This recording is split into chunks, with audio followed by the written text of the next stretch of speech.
68,000 have jammed into the Veterans Stadium in Philadelphia for the biggest game of the weekend. The Dallas Cowboys against the Philadelphia Eagles in the NFC East. Good afternoon, everybody. I'm Vern Lundquist along with Dan Fouts. Both teams come in 9-5, both on winning streaks. The Cowboys have won 3, the Eagles have won 6. And the winner today, Dan, will take a giant step toward the playoffs. And in talking to both teams yesterday, it really comes down to confidence in this game. You talk to the Cowboys, they know they're a better team now than they were the first time the two teams met, but they're just hoping to win today. With the Eagles, they know they can win. They've beaten the Cowboys 8 straight. Look out for the Eagles. Well, we have seen our first effect of the weather today, that wind of 22 miles an hour.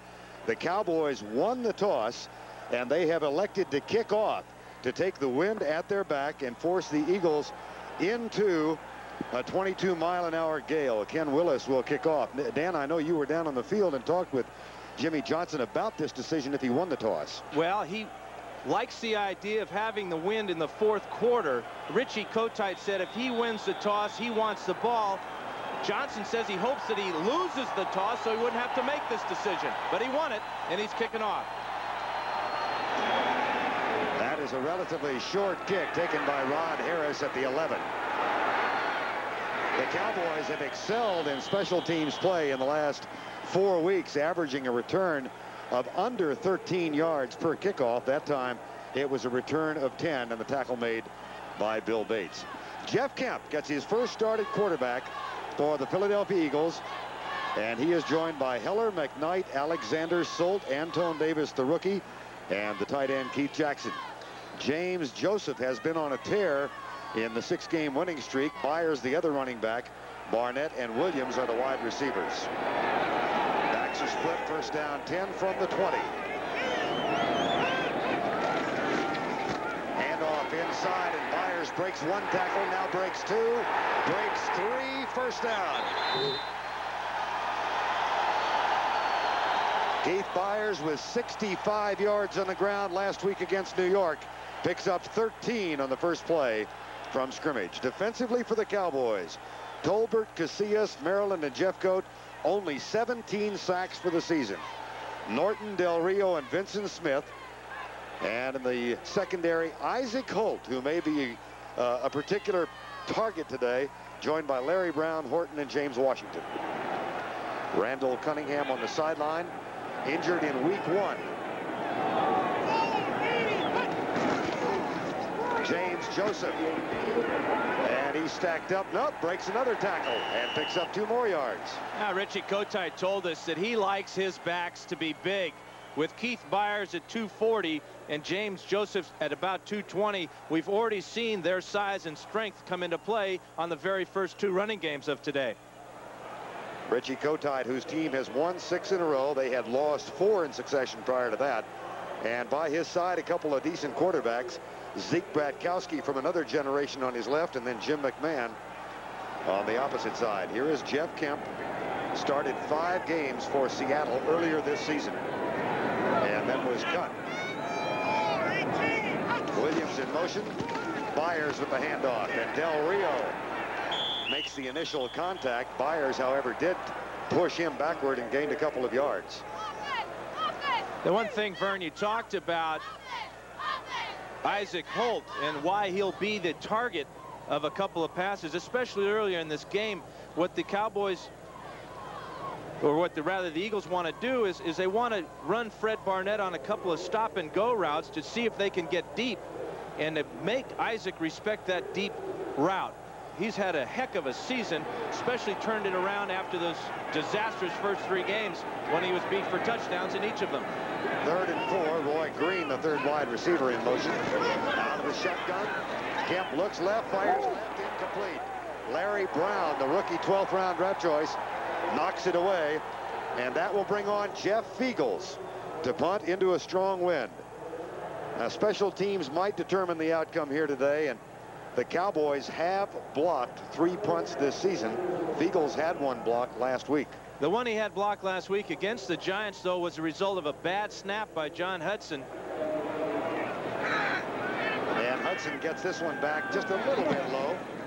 Into the wind, Kelvin Martin avoids one tackle, comes left, and scoots through to the 29-yard line. 37-yard punt, 5 on the return. The Dallas Cowboys on offense for the first time. Cowboy defense managed to hold. Now they've given way to the Cowboy offense, which was faced the #1 defense in the NFL. Steve Berline is on at quarterback. And you know, the thing that has to be going through his mind, will he get pass protection today? 11 sacks in the first game between these two teams, but Troy Aikman had all 11.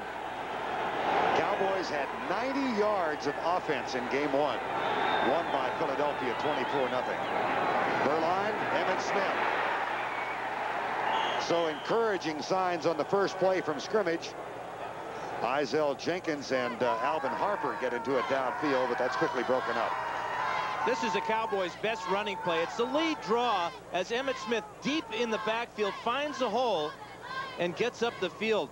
The Cowboys, to be successful today, have to run straight at this great front four of the Eagles. Cowboys have made one change in their offensive line. John Giesick is not starting. Alan Feingrad draws the task of blocking on Jerome Brown. 2nd down and 2.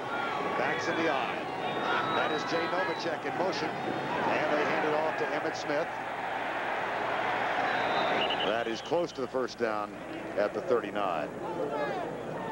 Cowboy offensive line, Tuanay, Gogan, Stepnoski, Feingrad for Giesick. Nate Newton, who said to us last night, if we don't run the ball, it's over. Alfredo Roberts at tight end. In the backfield, Emmitt Smith, who has more yards rushing this year than the entire Philadelphia team. Darrell Johnston and the wide receivers, Michael Irvin and the rookie Alvin Harper. It'll be 3rd and 1.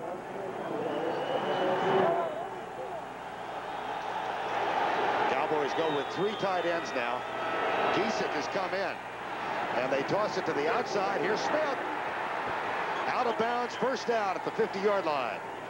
Emmitt Smith, who was limited to 40 yards in the first game, and he picks up 12 on that one. Emmitt is so good because he's so deep in the backfield. He uses his vision to find the hole. Watches his first option is taken away right there, but now he slides to the outside. No containment for the Eagles. Big first down for Dallas. This is a Philadelphia football team that is average giving up only 70 yards on the ground per game.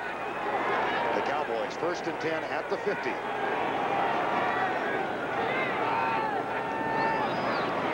Berline to throw after a play fake into the flat.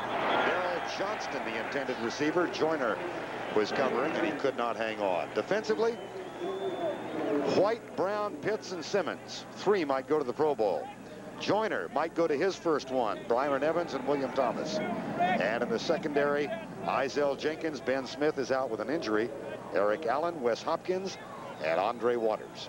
I guarantee you Seth Joyner's going to the Pro Bowl. In fact, he may be the NFL's best defensive player this year.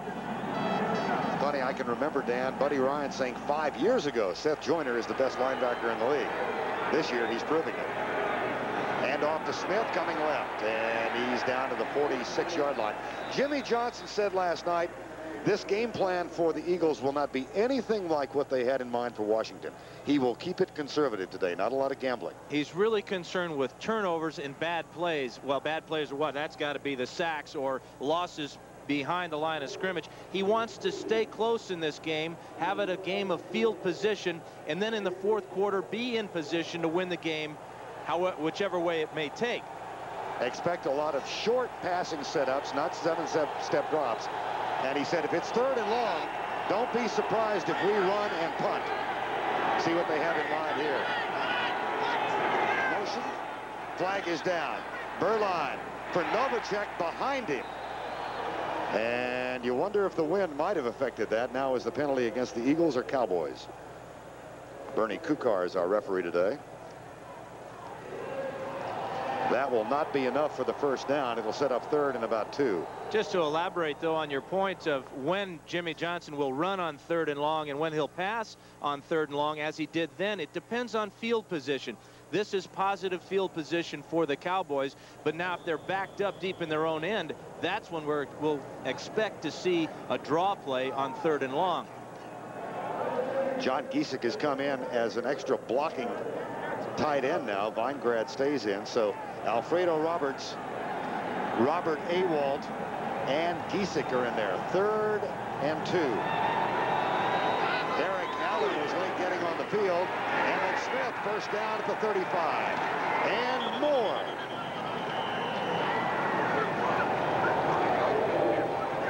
Emmett Smith with 7 games of 100 yards or more this season. He is definitely the key for the Cowboys today. This offensive line, they are a determined group.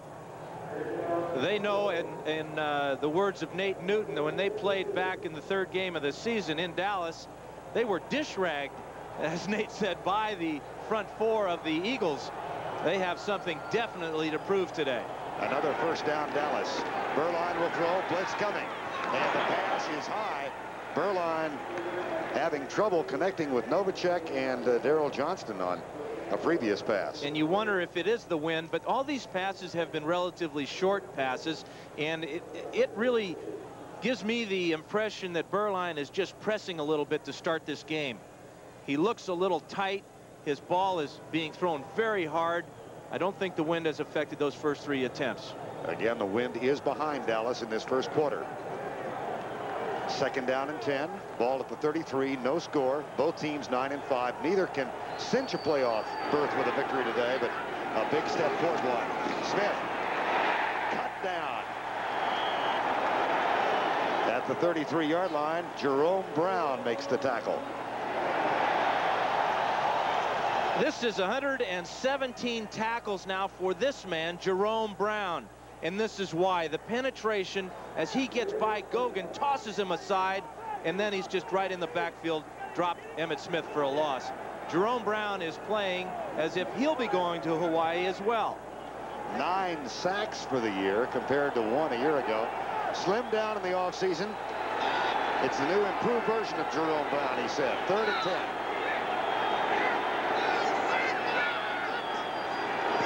Blitz is coming.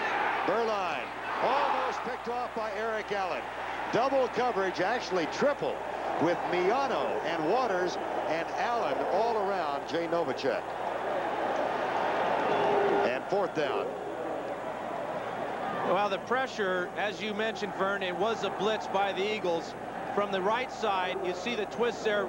Reggie and Byron Evans are right in on Berline, and it just never looked like Alexander Wright knew the ball was coming to him. But this is what the Eagles want to do to any quarterback they face, rough him up early in the game and often.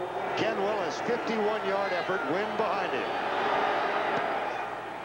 He has hit from 54 this year, and it's good.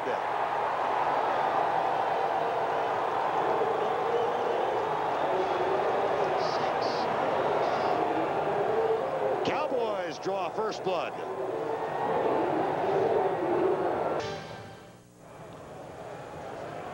Ken Willis's kickoff drives the Eagles back to the 1-yard line. Rod Harris is in trouble. Fumble.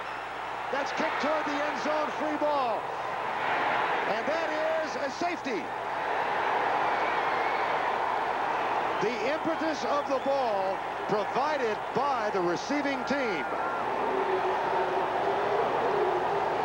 And it's 2 points, Dallas. And now, how important was that decision by Jimmy Johnson after he won the toss to take the wind instead of taking the ball? Watch Rod Harris with the problems, and then the ball is ultimately kicked into the end zone.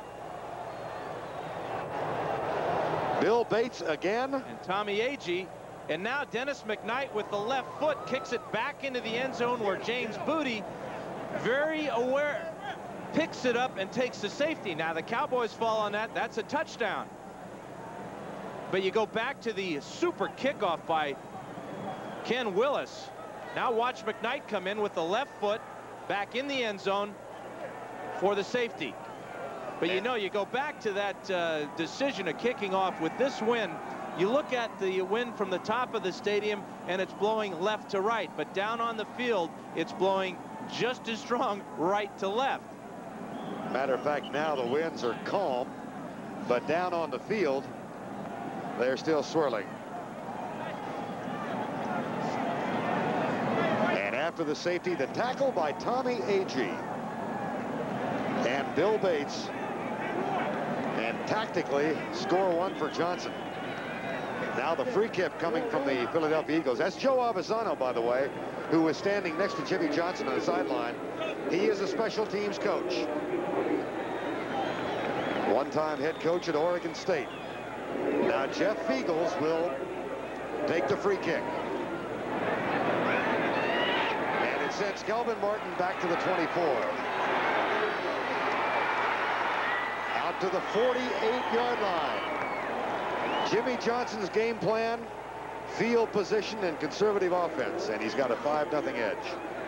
Rib injuries last week against the Giants. He told me yesterday he was hurting so bad and having so much trouble breathing that he had to rely on the Lamaze birthing classes that he took with his wife to take little short breaths to get air. He was in such pain when he took a deep breath, and he's not feeling a whole lot better right now.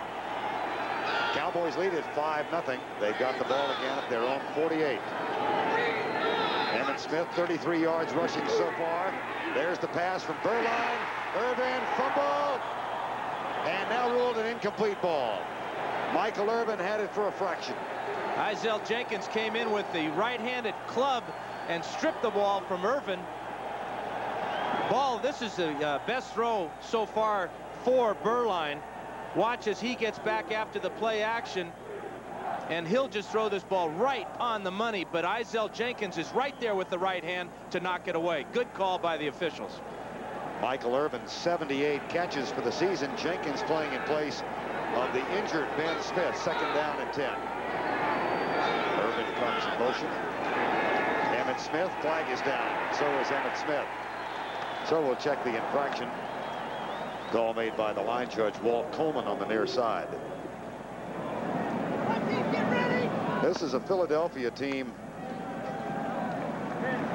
that has lost in the playoffs the last 3 years. Last year, the wild card game to the Redskins. Here's the call. Will happen in a single shift, 2 men moving at the same time. 5-yard penalty, repeat the down. And we have a microphone that was produced in 1934. One of the things that the Philly Eagles have set as goals this year is to get to round 2 in the playoffs. As you mentioned, they've been stopped the last 3 times in round 1, but this is a better Philly team, even without Randall Cunningham. And defensively, they might be as good as has been in years. Now Berline has to call timeout. One of his wide receivers lined up on the wrong side of the formation. Clock running down. No way for Berline to get the alignment straightened out. He had to burn a very important timeout. But one thing about the Cowboys, if they have any chance at all of beating the Eagles today, they have to get off early, as they have done. With this 5-0 lead, the Eagles have been outscored now 34-69 in the first quarter of all games this year. So they know that a fast start is important. Matter of fact, Philadelphia has led at the end of one only twice all season long, and one time that was against Dallas when they trounced the Cowboys 24-0. Interesting, in talking with Berline and other Cowboy teammates, as well as the Eagles, they both agree that both teams have improved dramatically since that game in week 3. Absolutely. The Eagles went on to lose 4 of their next 5 after they beat the Cowboys 24-0. They won 6. They've also won 9 in a row over Dallas, going back to 1986. That's if you throw out a strike game in '87. Berline in trouble. Lobs it for Alfredo Roberts. Berline is 0 for 5. He's thrown a goose egg so far. And only one of the 5 passes has really been on target. Well, the Minister of Defense, Reggie White, is facing Nate Newton, number 61. 87 is going to release on his route. That's Roberts. But Newton wants to push Reggie beyond Berline. The short 5-step drop by Berline allows him time to throw. Sometimes you got to step up into the pocket. It's almost like the eye of the storm. It's where everything is calmest for the quarterback. 3rd and 15.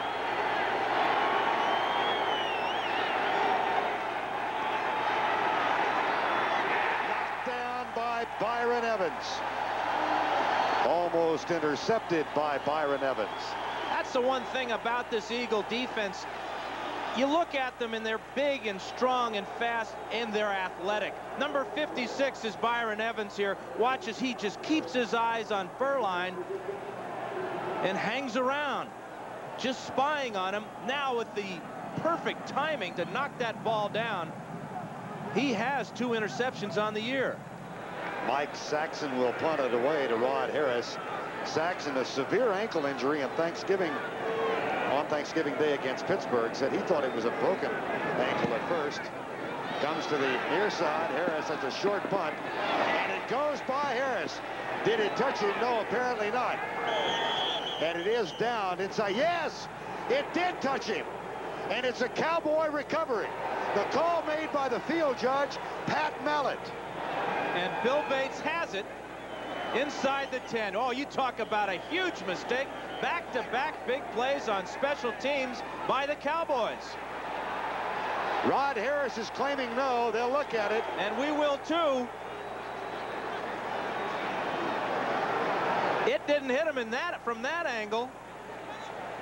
And Harris made no move to recover the ball.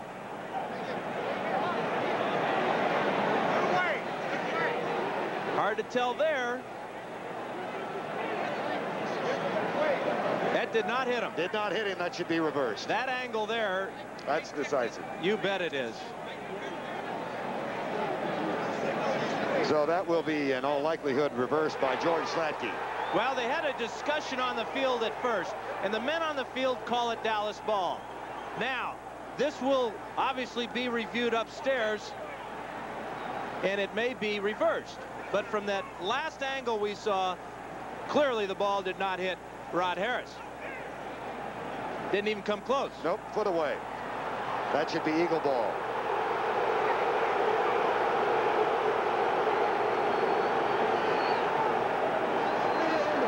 Is the ball touch the receiving team's foot, subsequently recovered by the kicking team, first down. But George Slatke hasn't had his say. He's our replay official up in the booth. Shouldn't take him long. That's pretty obvious evidence that the ball did not hit Rod Harris. But that's no guarantee that they'll reverse it. Not anymore. They're showing on the big board here at the vet what we've shown you at home, and you can hear the reaction of the fans. There it is there. Clearly it missed him.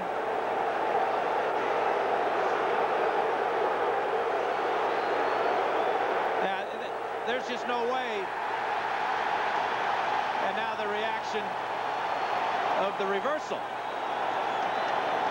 Well, the reversal hasn't been announced yet. But the Eagles have sent out their offensive team. Now the Cowboys are sending out their defensive team. So you know the players have got it figured out. Well, Rod Harris is vindicated. That did not touch him. And though it took a little while, the system did work, because that would have been an injustice to give the ball to Dallas.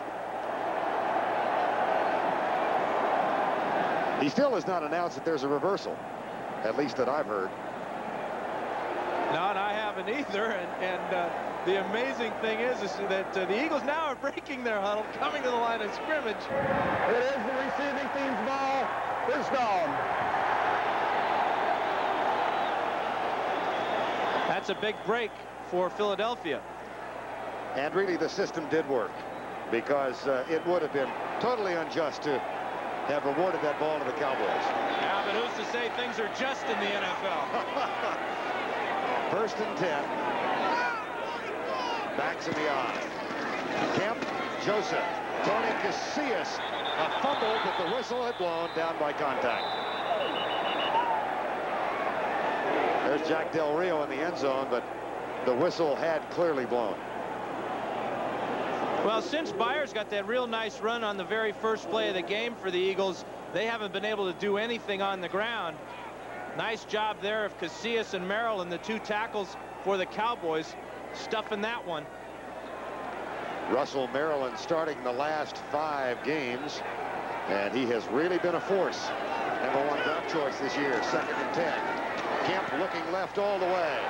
Scrambles down at the 8-yard line. Russell Maryland makes the tackle. And I talked to Dave Wanstead, the defensive coordinator for the Cowboys, before the game, and his plan is to have Jeff Kemp be the guy that's going to have to beat the Dallas Cowboys. He's going to drop into a lot of zones, give Kemp a lot of different looks, and see how accurate he can be. The thing that amazed Wanstead is how courageous Kemp was last week against the Giants, running all over the field, and that is something that concerns the Cowboy defensive coordinator. That was a sack on the last play. It's only the 18th for Dallas this year. It is the 4th for Russell Maryland. Out of the shotgun. Kemp in trouble. Caught and dropped. That's 2 sacks.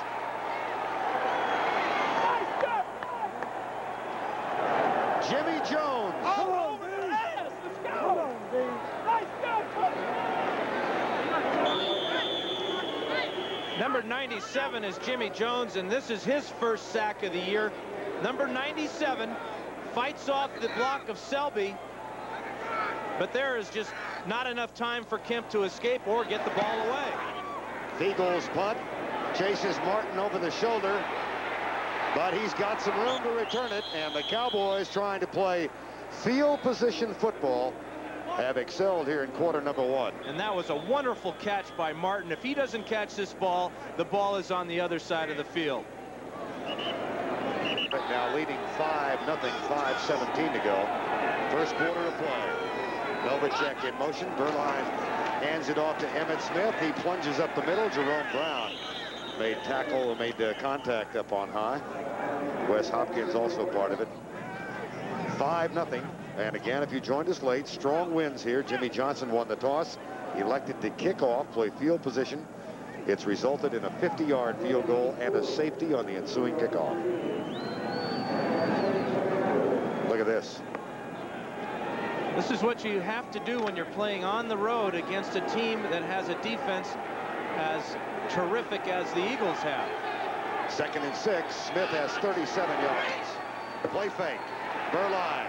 Michael Irvin. That is the 7th unsuccessful pass Berline has thrown. Well, what's going on elsewhere? Let's go back to Greg Gumbel and find out. Well, Vern at Green Bay, Detroit needs a win to clinch a playoff spot, but Packers' Vince Workman goes 30 yards for the first score of the game. With the extra point, Green Bay leading the Lions 7-0 in the first, Vern. 4:34 here, Greg. Dallas leading 5-0. Their last win here, 17-14 in 1986. They had the same scenario a year ago. They needed to win their last 2 games and get in as a wild card. They did not. Aikman was injured. Then it was Babe Laufenberg at quarterback. Here's Berline. Hit as he lets it go, and it's almost picked off by Izell Jenkins. And Berline is zipped for 8. And he's been knocked down a couple of times. The one thing you want to do as a defensive line is to rough the quarterback up as often and as many times as possible, because it will take a toll later on in the game. Berline gets lucky here. And Ken Willis is going to try a 56-yard field goal. That gives you an indication of just how strong the winds are down on the field. This may be ruled 55. It is 56. It would be a club record, which is shared by Willis, 54 yards. Here's the kick by Willis. That'll be short.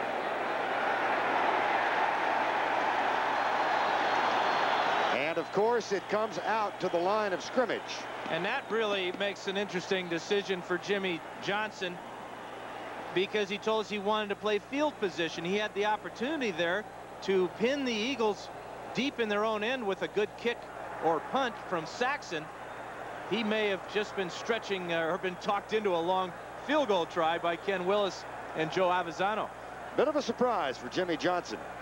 The Eagles get it back, trailing 5-0. Vern Lundquist and Dan Fouts. Both teams 9-5. Winner doesn't cinch a playoff spot, but takes a big step towards securing one. Jeff Kemp and Steve Berline, the backup quarterbacks, engineering their respective teams, both with shaky starts. Here's Kemp. That's a big start. There's Calvin Williams. And the first time Philadelphia has come across midfield. And they do so immediately after the lift of getting the ball at the 39-yard line. And during the last timeout, Bill Walsh, the offensive line coach for the Eagles, met with his offensive lineman and said, hey, let's give him some time so we can build his confidence. You see the time to throw. Kemp had a nice lane to see Williams through. Big first down into Cowboy territory. Kemp is now 1 for 2. He's been sacked twice. James Joseph. Casillas with the initial contact to make the tackle. Jack Del Rio also helps. And how are Detroit and Green Bay coming out in the cold of Wisconsin? Here's Greg. Well, Vern, the Lions have come right back as they chase their playoff spot. Eric Kramer from 19 yards out finds Robert Clark in the corner, and he'll make it into the end zone. 7-7. Lions and Packers first quarter, Vern. And, of course, a Detroit victory or a tie gets them into the playoffs, at the very least as a wild card. Here it's 2nd down and 9. Philadelphia, they trail 5-0 with 3:01 to go first quarter. Maurice Johnson in as an extra tight end. Kemp with a lot of time goes left, and that's caught at the 38-yard line. The catch made by Fred Barnett in front of Larry Brown, short of the first down.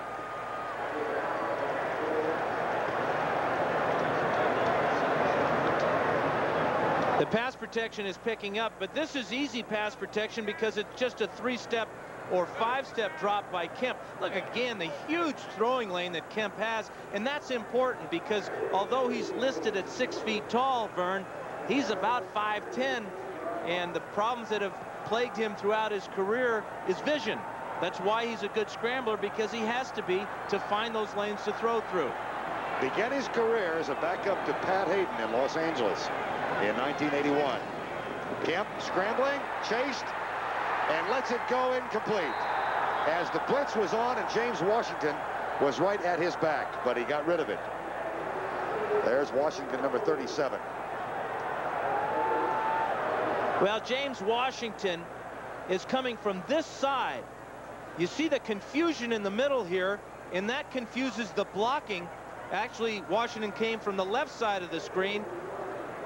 Tolbert misses an easy sack, and Kemp does a heck of a job of getting rid of that one. Eagles do have a fake punt in the arsenal for today. Jeff Eagles said yesterday, we used it once last year. I wish we'd use it again because Dallas does come alive, but they kick it this time, and it's a poor punt.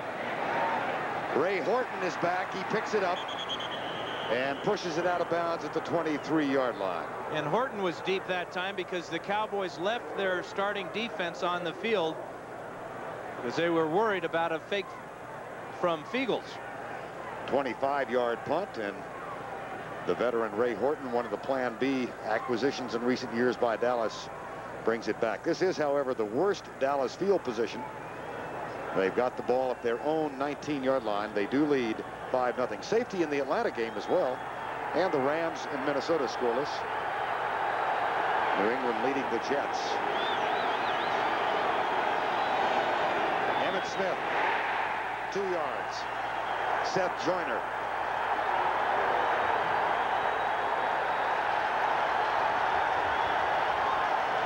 Well, Seth Joyner has the statistics to build a heck of a case for himself as Defensive Player of the Year in the NFL. And the great thing about Seth is that he held out for a big contract, stayed with his beliefs, and then backed it up with superior play this year. These are outstanding statistics from Seth Joyner. A couple of blue sticks from Cowboy helmets already on his silver wings. 2nd and 8.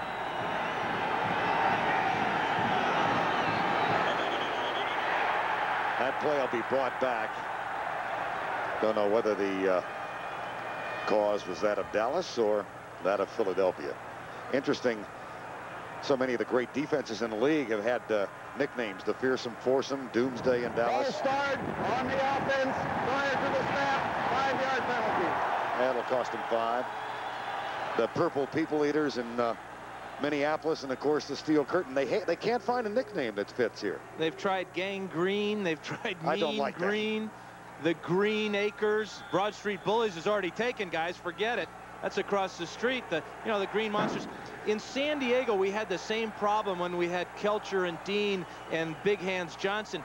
but they jumped offside so many times, we settled on, well, the 1st and 5.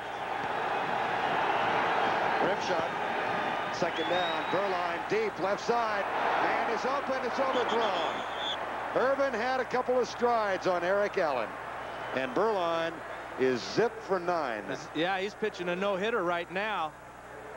But again, when you're throwing the ball 60 yards down the field with the wind at your back, very hard to control where it's going to come down. It's really the quarterback's worst weather problem. You can have rain or snow or sleet, but when it's windy and you're trying to throw that ball, you're in trouble. Easier to throw it with the wind behind you or into it? No, it's always easier to throw with the wind. You just don't know. You can't count on how strong it's going to be. 3rd and 13. Let's see if the Cowboys do run now. Nope, they don't. They come left, and it's knocked down by Rich Miano, who had 2 interceptions in game 1. And the defense is held. The Cowboys have to punt. Now, that's the best defensive series for the Eagles. 3 plays and out. And the key, if you go back to when Johnson tried that long field goal, the field position has completely changed. The Eagles should get excellent field position now for their offense. And the interesting part of that decision to let Willis try the 56-yarder was Johnson's profession to us last night that he was going to keep it very, very close to the vest and try and keep Philadelphia pinned back. He didn't like the Eagles' chances of driving a long way on the Dallas defense. That's a good punt by Saxon. 35. Harris to the 40. Hit and driven down at the 45-yard line. Tackle made by Kenneth Gant, number 29. A 49-yard Saxon punt and 10 on the return. Well, and Harris hung on to it that time. He had trouble with the first kickoff, and he had trouble misjudging that punt that was first ruled a Cowboy fumble recovery. But with the ball at the 45-yard line, that's a 55-yard field now for the Eagles, and this is something that had to worry Jimmy Johnson coming into this game. Joseph the setback. Kemp to throw on 1st down. Looks into the flat. Great job by Tolbert, and that pass is incomplete. Fires the intended receiver. Washington defensively. But Tony Tolbert did a heck of a job at defensive end to deny that pass. Sometimes these guys have a little ESP working for themselves because they study film so much. Here's Tolbert on the outside here. We're going to try and throw the screen to James Joseph, but watch as Kemp looks over there to Joseph. Tolbert will just be hanging out in that screen.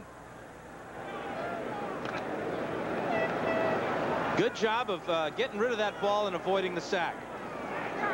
2nd down and 10.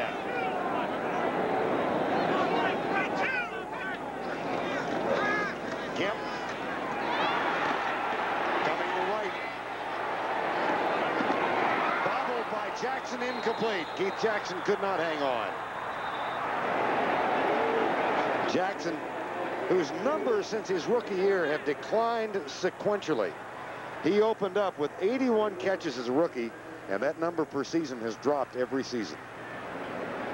And this year, the biggest reason it's dropped is because of the injury to Randall Cunningham. Eagles had to change their offense a bit, although they'll deny it. When Jim McMahon took over, it changed dramatically from a wide open offense with a very creative quarterback in Cunningham to a very immobile quarterback in McMahon. Now it's almost a combination of offenses with Jeff Kemp because he has that running ability. 3rd and 10 from the 45. 4-man rush. Kemp on the quarterback draw. And he avoids a tackle. 1st down, Eagles. Looked, Dan, like a design play all the way, do you think? I don't know, because and he's hurt a little bit. He got up a little tender there. I'm not sure if it was or not, Vern. All I know is there's a heck of a play at the end of it to slide forward and get that 1st down. That's the end of the 1st quarter with our score: Dallas 5, Philadelphia nothing.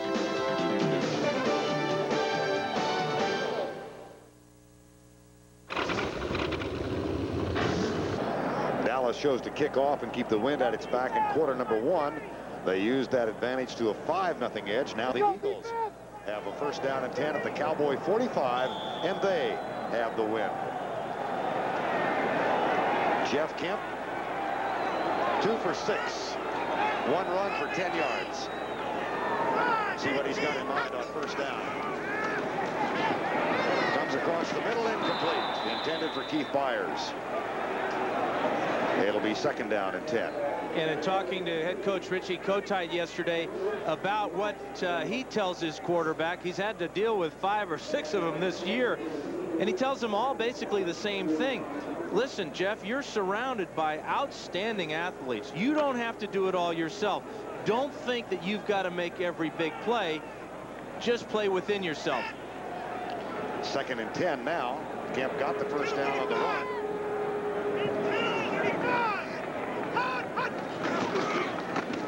That's a mix-up. Oh, Byers breaks tackles. Wow! Vincent Smith had him dead to rights behind the line of scrimmage. Instead, it's a gain of 14. They call him the Tank because he's so big and strong and wide, but also the choppy steps keep his power. Look at the Horton just bounces off those huge legs, and again it's a picture of Byers going down with 3 Cowboys pulling him. Byers, who had 65 yards last week on the ground, picks up 14 on that carry. He's got 28 so far, and for the season 298. 1st and 10, 5-0. Dallas leads. Ball at the 31. James Joseph, Jim Jeffcoat, and then Casillas wrap him up. And a little containment offered by Vincent Smith, trying to make amends for that last defensive play. Joseph is a 7th-round draft choice out of Auburn, who didn't see, he was the leading ground gainer in preseason play, but then the first 6 games of the season, not much at all, first 8 games. But in the first game against Dallas is when he first saw his first extended action, and he played very well. Now he is the leading rusher on the Eagles, but that's not saying a whole lot. Nope. 2nd and 10. Maurice Johnson starts in motion. Kemp, deep left side, Johnson. Touchdown! That is his first touchdown of the season.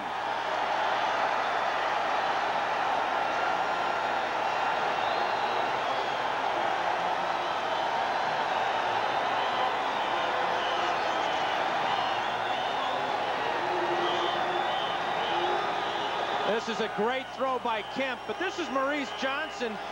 This is only his 3rd catch on the entire year. He's wide open.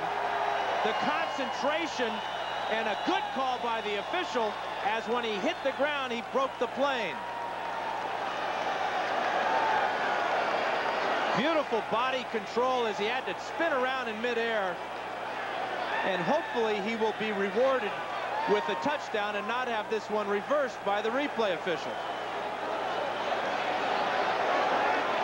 Played collegiately in Philadelphia at Temple. Matter of fact, the other night I had to make a trip over to NFL Films, and the fellow who picked me up at the airport and took me over there said, I was Maurice Johnson's tight ends coach under Bruce Arians at Temple University.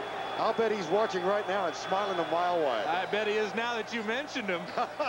But, you know, when you're making up game plans and you're looking at the Eagles, you say, well, we got to take care of Fred Barnett. We got to give him attention. Hey, there's Calvin Williams. Hey, they got Roy Green. And then you got Byers and Jackson.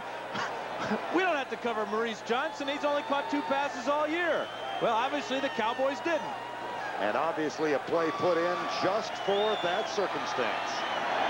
Roger Ruzak, the former Cowboy, will try and make it 7-5.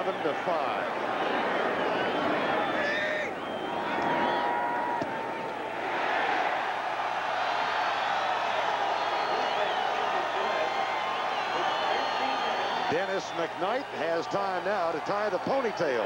His team's up by 2. Wins or ties today, they're in. And Dallas and Philadelphia, neither is eliminated today with a loss.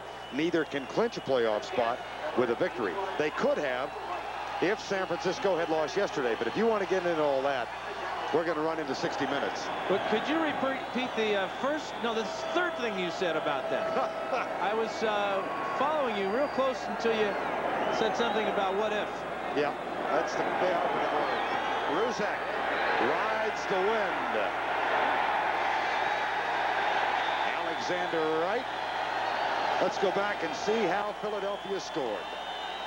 And how this man right here got open. Watch. Nobody goes with Maurice Johnson as he goes down the sideline. The protection is great for Kemp, but nobody's on Johnson. Running free. Now the safety, Horton, comes over too late. The cornerback comes off too late. 31-yard touchdown for Philly. Temple University, Philadelphia, PA. Eagle defense, Philadelphia, PA. Berline hasn't connected on a pass yet. Emmett Smith. Nada. Boy, and you go back to that decision on that long field goal of Jimmy Johnson's, and it really changed the complexion of this game. The lead was only 5 at the time, but things were going Johnson's way. They got a safety. They got a long 51-yard field goal, but I bet he's ruining that decision to go for the 56-yard field goal. 2nd and 9.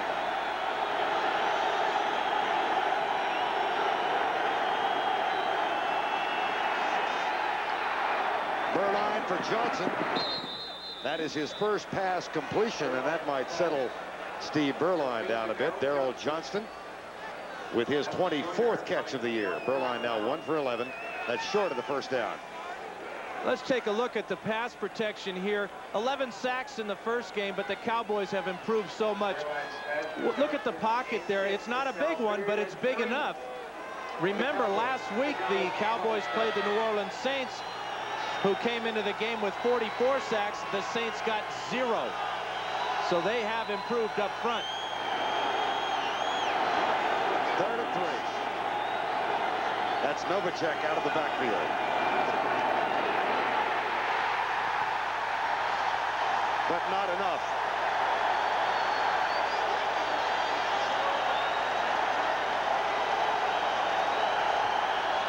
Well, Reggie has a few different styles and ways of getting at the quarterback. This time he's going to rip to the inside, push Newton up the field with that left hand, and you can forget it, Steve Berline. Nobody is better at rushing the passer than Reggie White. Reggie White was interviewed by his teammate Jerome Brown the other day about a Nate Newton toss, maybe picking him up and throwing him back into the quarterback. Jerome Brown, here is Saxon's punt. And Rod Harris with the return. He is down at the 42. Jerome Brown promised Reggie White he'd pay $150 to a charity of Reggie White's designation if he, Reggie White, throws him, named Newton, into the quarterback. Please report to the Eagles. Do comfort and adventure go together? They do not. Cardinals at the Denver Broncos. Right now, 1st down and 10. The Eagles lead it by 2, 7-5. Handoff. Tony Casillas knocks James Joseph backwards. Casillas acquired from Atlanta in the offseason, and he has been a solid member of that front four. And even though this picture is in a super slow motion, watch how quick Casillas is in comparison to Rob Selby as he tosses Selby away and then heads right for the middle of the backfield where he finds Joseph. A #1 pick for the Atlanta Falcons, and another great trade for Jimmy Johnson and the Cowboys. Galvin Williams starts in motion, 2nd down and 12. Kemp. Good downfield coverage. And a flag is down. They're going to get unnecessary roughness. They popped the quarterback.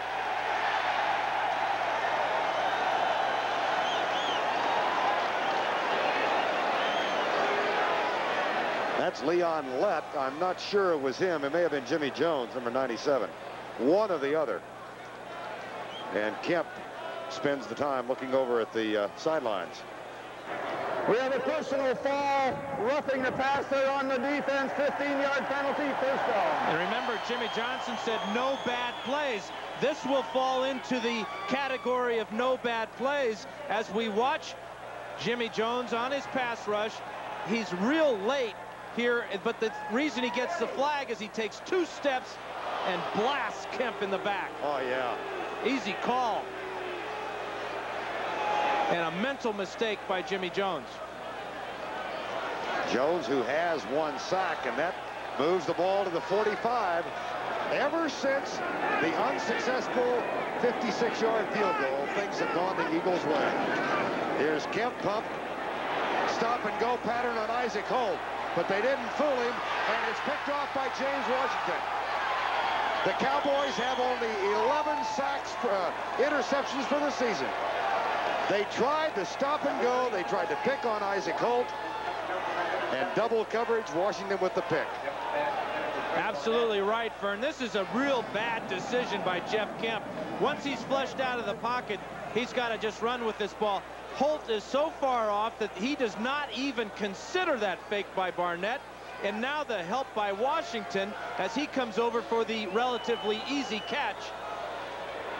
And a big play by the Cowboys defense and a real mental mistake by Jeff Kemp. Second interception of the season for Washington. Only the 11th of the year for the Cowboys. First down 10 at the 18. Emmett Smith. Mike Pitts got him up high and slowed him down at the 20-yard line.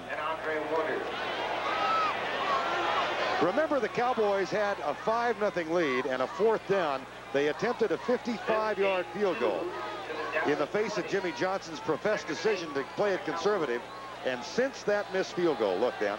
And what also happened shortly thereafter was that the first quarter ended and teams changed ends of the field. The Eagles now have the wind at their backs, the Cowboys the wind in their face. Second and 8.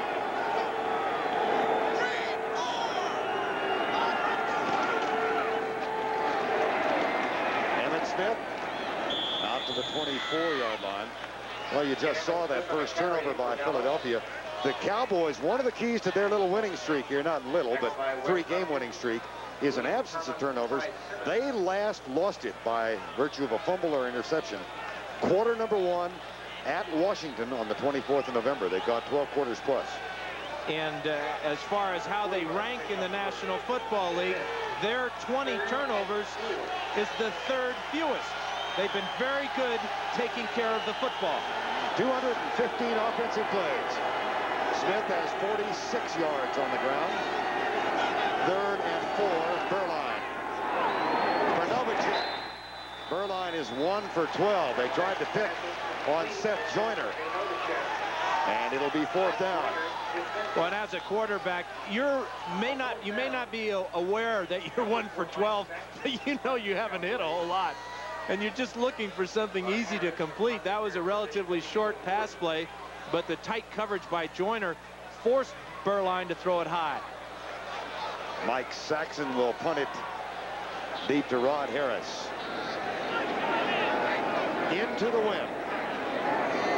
Saxon was talking yesterday about the game here 2 years ago when in that same end zone he was pelted by snowballs all day long. Oh, Kenneth Gant pops Rod Harris, and Harris gets up applauding. And he may be applauding the big hit by Kenneth Gant, but I think he's applauding the fact that he hung on to the ball. Right. And that he got up.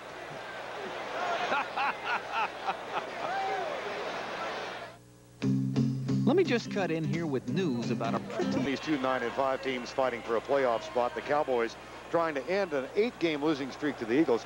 It tactically has been a very interesting game so far, Dan. But I still think it comes back to confidence. The Cowboys got a good start to begin with, but right now the Eagles have all the confidence in the world, and they've got it, all that momentum as well. Missed handoff there. And Kemp is down at the 19. That is a loss from the 35 all the way back to the 19. Tony Tolbert with his 6.5 sack of the season.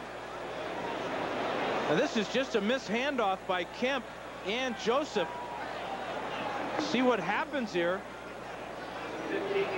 Kemp just not quick enough to get around there, and now he's in all kinds of trouble.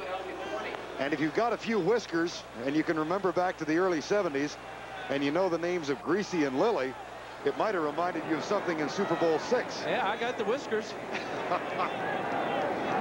3 sacks for the Cowboys now. 2nd and 25. Kemp, Byers, incomplete. Isaac Holt picks it up, thought it might have been ruled a catch, but immediately stated as an incomplete pass. I'm not sure that should go down as a sack because it was a running play the whole way, but the quarterback was running with the ball. But we'll leave that up to the statisticians. We got enough problems. And he does too. Kemp, who was picked up the day after he was placed on waivers by Seattle, been in the league for 11 years, said, I had never been cut before. But his dad, of course, is the Secretary of Housing. He was able to find accommodations here in Philadelphia right away. They're renting a house in the Bryn Mawr area, he and his wife, Stacy. Here's Kemp back. Left side for Calvin Williams. And 4 Cowboys converge on him. And he's held to a 6-yard gain.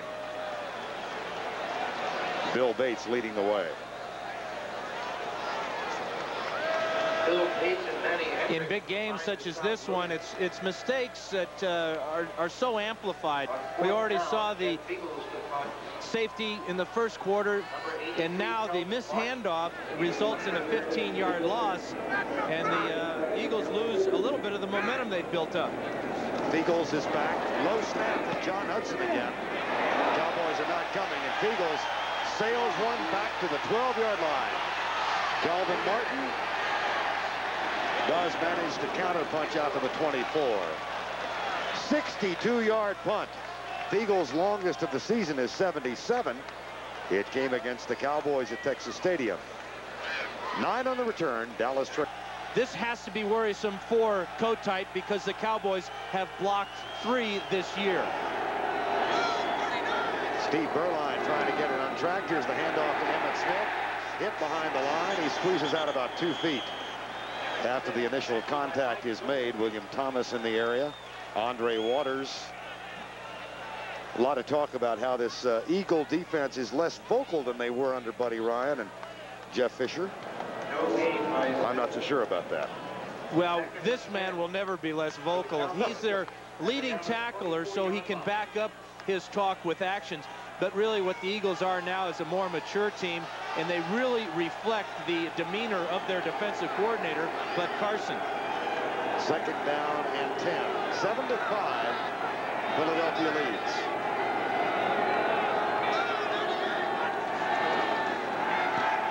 Berline left side, incomplete for Alfredo Roberts. Berline an abysmal 1 for 13. And he started off throwing high, which sometimes lets you know that a quarterback's a little tight. I don't believe he's tight anymore. We've played quite a bit of the football game. He has thrown the ball now 13 times, as you mentioned, Vern. But right now, you got to give credit to the coverage of the Eagles. That time, Byron Evans was all over the intended receiver. 3rd and 10. Berline has thus far been sacked just once. Eagles are blitzing. The handoff, Emmitt Smith. And it'll be 4th down. That's the kind of thing, though, that Jimmy Johnson said last night he would be content doing.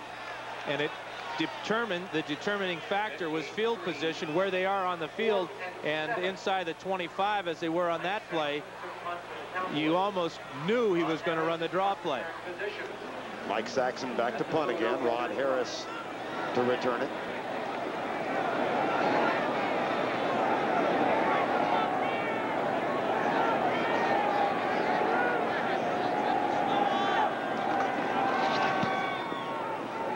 That's a good punt into the wind. Harris will let it bounce, and it takes kind of a neutral hop. And will be down at the 34-yard line. Doubleheader for you once. No meaning, but it'll be interesting because they do go at it. Here's Joseph squirting his way over the right side out near the 39-yard line. Cowboys have really been the surprise of the NFC East this year. Last year, if Aikman didn't get hurt, they had a real good shot at getting into the playoffs. But this year, they've made a good move in trading for Berline. But he's playing a lot like Babe Laufenberg at this point.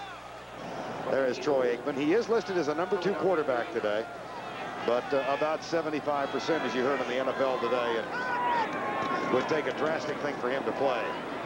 Kemp at the 50. Calvin Williams, first down. Larry Brown with a tackle. This is an Eagle team that has started 5 quarterbacks this year. Kemp is the 5th. And he is the shortest of the 5. So important to be able to see as a quarterback. All these defensive linemen are about 6'3", 6'5", but when you have a lane to throw through, it's that easy. Kemp now 5 for 12 for 73 yards. 7-5. Eagles lead. The difference, a 31-yard touchdown toss. Kemp to Maurice Johnson. Byers, sweep left. Good job by Jim Jeffcoat to force him to the outside, where the tackle is completed by Jack Del Rio and Ken Norton. That's really been the trademark of the Cowboy defense all year long. We do have an injured Cowboy on the sidelines here. Looks like it might be Larry Brown.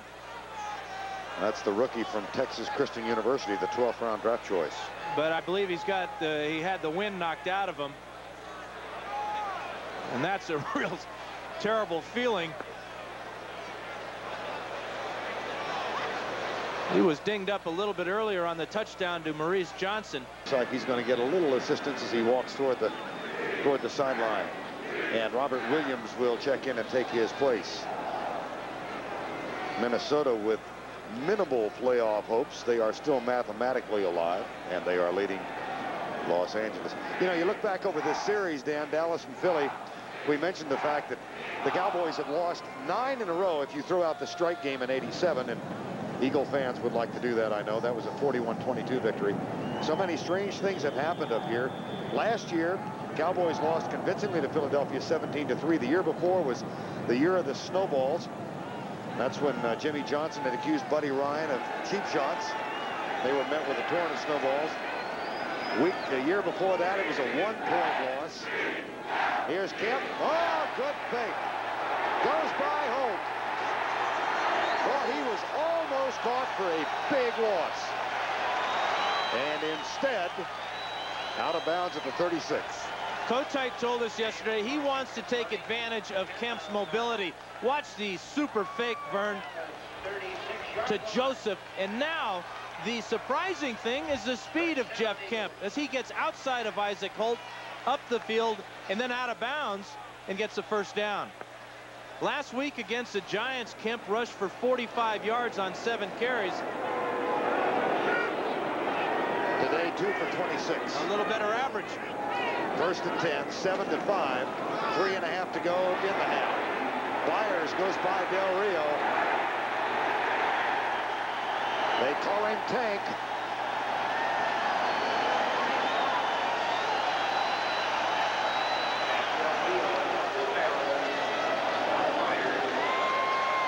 Any good running play takes outstanding blocking. Watch Jackson get here on Norton and pin him to the inside, and allows Byers this huge corner to run to. And then the strength, Vern, he breaks 2 tackles right there, and it's the gang tackle that stops him. Byers should carry the ball a whole heck of a lot more today than Joseph because of this type of average. And coming into the game, he was averaging 4 yards per carry anyway. Philadelphia has dominated the last quarter of play. Kemp left. Byers at the 21. Ken Norton, Robert Williams with the tackle. When you're hot, you're hot, and Byers is hot, so let's get him the ball as often as possible. That has to be the Eagle thinking right now. Not many big old fullbacks can jump up in the air and catch the ball with his hands, but Byers is a very unique athlete. Well, he is the leading receiver among running backs in the National Football League, not just this year, but over the past 5 years. Had 81 catches last year. Maurice Johnson in motion, blitz coming. Kemp off his back foot, throws it away. As Vincent Smith was right in his face, it'll be 3rd down. And it's got to be frustrating for the Cowboy linebackers this year, although they have a different scheme than a lot of teams. No Cowboy linebacker has a sack this year, and no Cowboy linebacker has an interception. Unbelievable statistics at this point of the season. Now, Vincent Smith was close that time, though. He'll go out. And Manny Hendricks, Ken Gant, Bill Bates, the 4-0 defense, the pass defense comes in. 3 wide receivers for the Eagles on 3rd down. 2:15 to go in the half. 7-5 Philly. Kemp across the middle. Incomplete. Bill Bates with the defensive job. And that's going to bring on a former Cowboy, Roger Ruzek, who has had a terrific season. 25 of 29 field goals. But there's an interesting stat on Ruzek. His last 2 misses have both been blocked. Now, he's kicked 7 in a row. Before that, he had 1 blocked. Before that, he had kicked 7 in a row. Before that, he had 1 blocked. And you're telling me that 7's a lucky number? I'm not sure what I just said. Here's Ruzek from 37 yards out.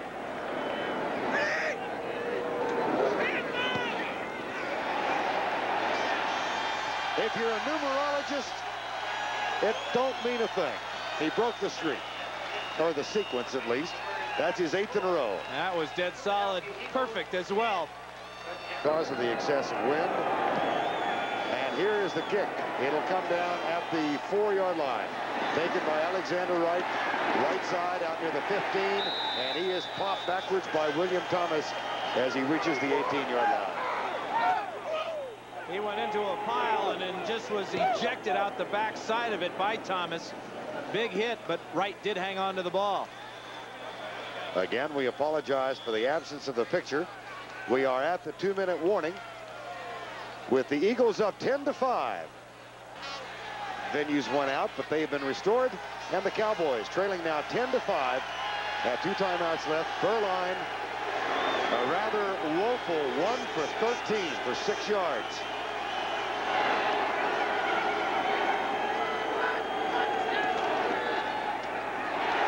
Emmett Smith, nothing. Byron Evans with the tackle.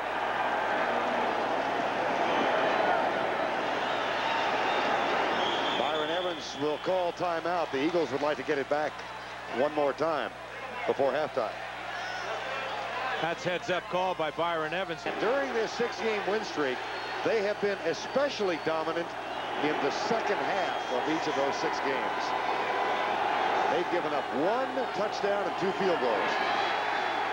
Into the flat it comes. Jay Novacek out near the 30-yard line. Not quite enough for the first down. That does stop the clock with 1:40 to go. And that was a fine pass by Berline. It's so difficult at times to get yourself righted as a quarterback, but it helps to have time to throw. Look at the protection there. Weingrad does a nice job, and that's a perfect throw to Novacek. Unfortunately, he doesn't get close enough for the first down. Dallas 2 for 9 in the first half on 3rd down conversions. 3rd and a yard and a half. Left side, Novacek tipped away by Wes Hopkins. It'll be 4th down.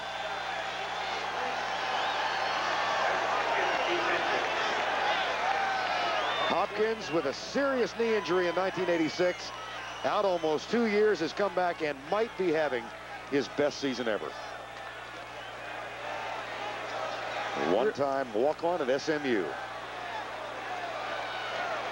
That was really a super play by Hopkins as he fought through a couple of Cowboy receivers to cut underneath Novacek and tip it away. Mike Saxon on the punt. Rod Harris. Well, that's into the wind and kicks left.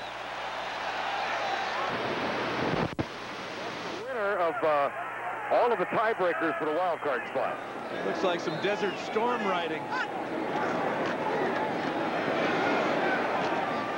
Jack Del Rio, Keith Byers wins the battle. That's the pass that Kemp threw to Byers on the last series that he threw too low.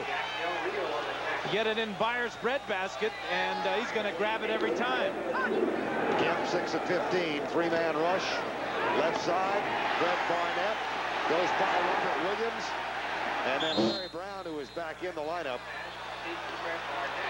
makes the tackle. Final 50 seconds of the first half. We understand our audio problems continue. Jeff Kemp has called timeout to stop the long last week against the Giants of 51 yards. 1st and 10 from the 40 with 48 seconds to go.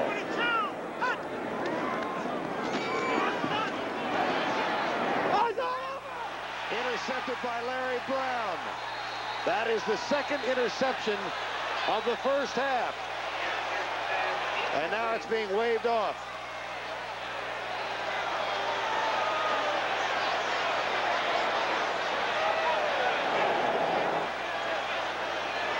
I'm not sure why. Jimmy Johnson isn't either. Take a look at it. Number 45 is Manny Hendricks, and Kemp is throwing it to Roy Green, and Hendricks is all over him. There's the ball up in the air. The catch by Brown, maybe? No. Never had control. His own man came over and knocked it away from him. And thus the reel for the wave off. The coverage here by 45 Hendricks is excellent on Roy Green. Ball probably should not have been thrown. Boy, that's pass interference. That's why that coverage is so good. Hendricks was all over Green's back. But Bates comes over with another big hit and knocks it away from his teammate Larry Brown. That's the trouble with those. 40 seconds to go before halftime. 10-5 Eagles.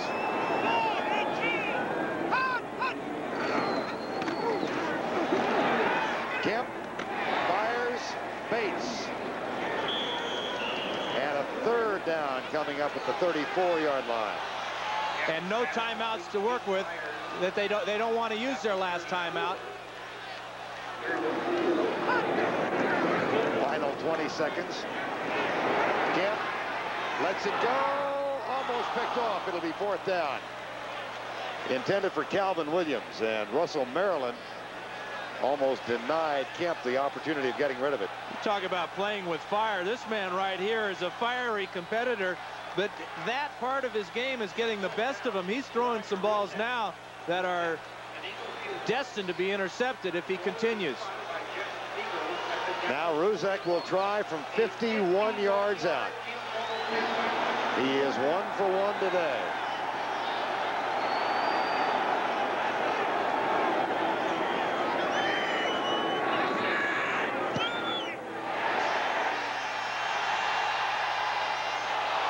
No good.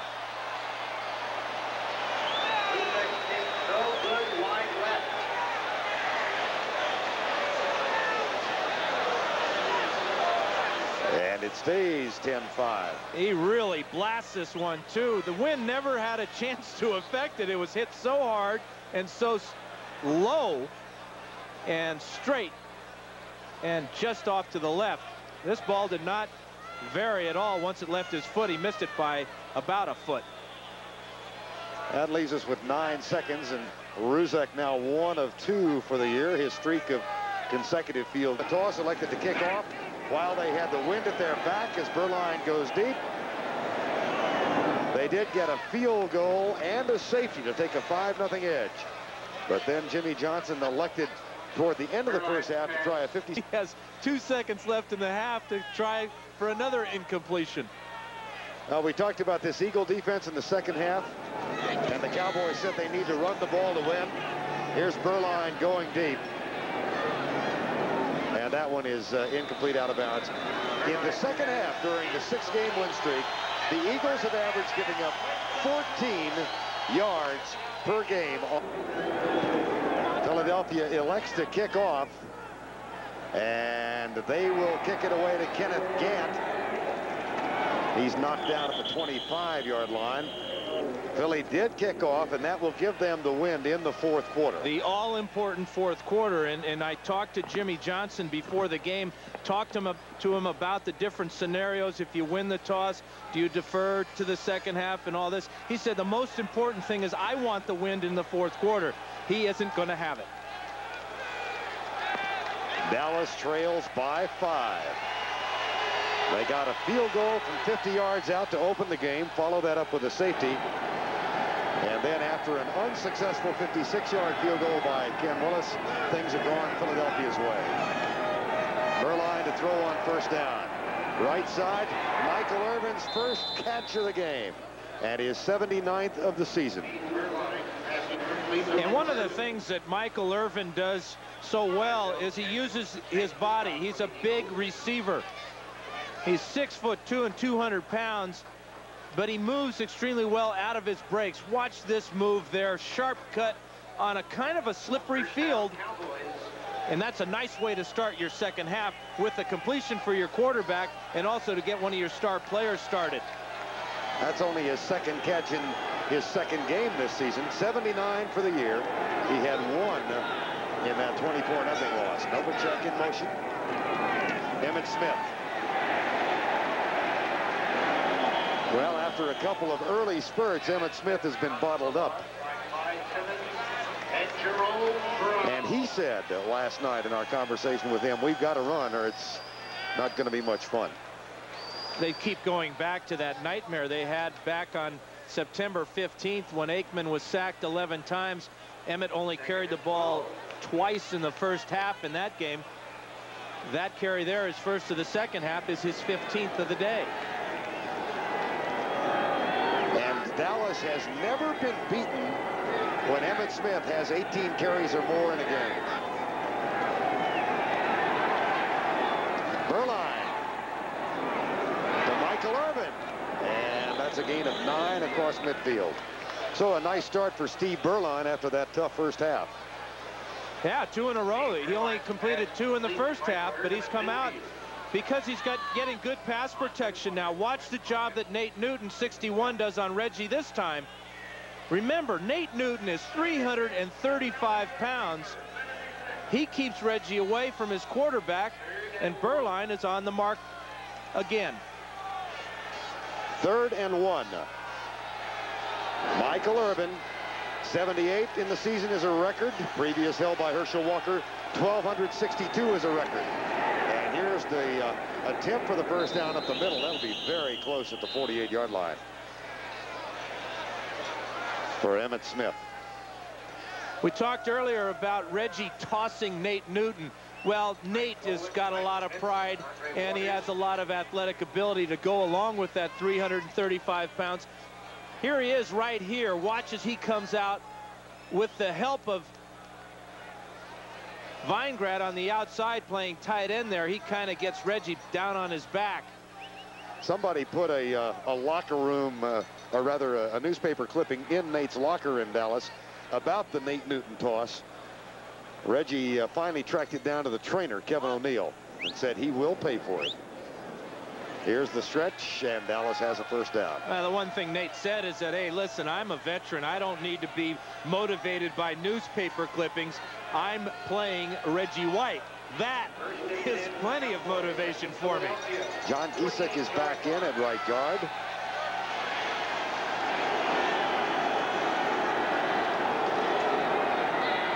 First and 10, Dallas. 10-5. Eagles lead. Novacek in motion. Berline with time. Deep left side for Irvin. And it's overthrown. Eric Allen defending. Irvin wanting a call.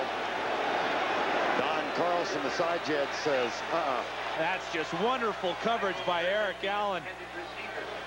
He is worthy of going to the Pro Bowl this year, as well as a lot of these Eagle defenders. I talked to him earlier in the week, and he sets goals before every game. He says, I want my receiver to only make 1 meaningful catch in a game. I feel I've attained that goal in 12 of the 14 games so far this year. And if there are 4 balls thrown in my area, I expect to pick off at least 1 of them.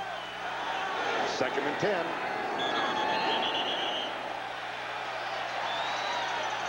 The NFL made it to the Packers as a free agent, where he held off Tony Mandarich for 2 seasons. Here's Novacek at the 49-yard line. They get a couple of yards back.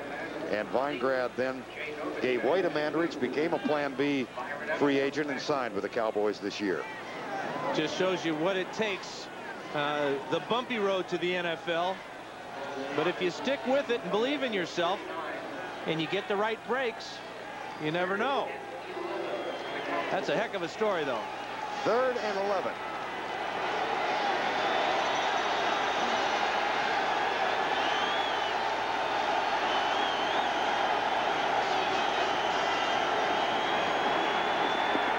Berline on the break. Alvin Harper, one hopper. And Mike Saxon will have to come on and punt.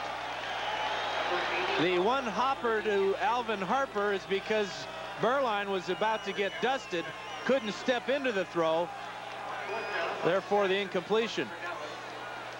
Watch the pressure from the left side here. No way to step up. Again, it's Reggie and Clyde Simmons. And what a nightmare it must be for any quarterback going against that front 4.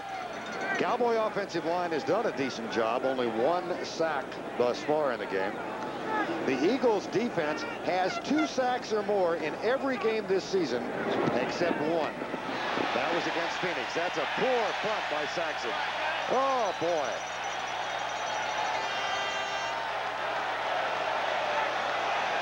Saxon is a victim of 2 things here. One is the angle kick. The other is...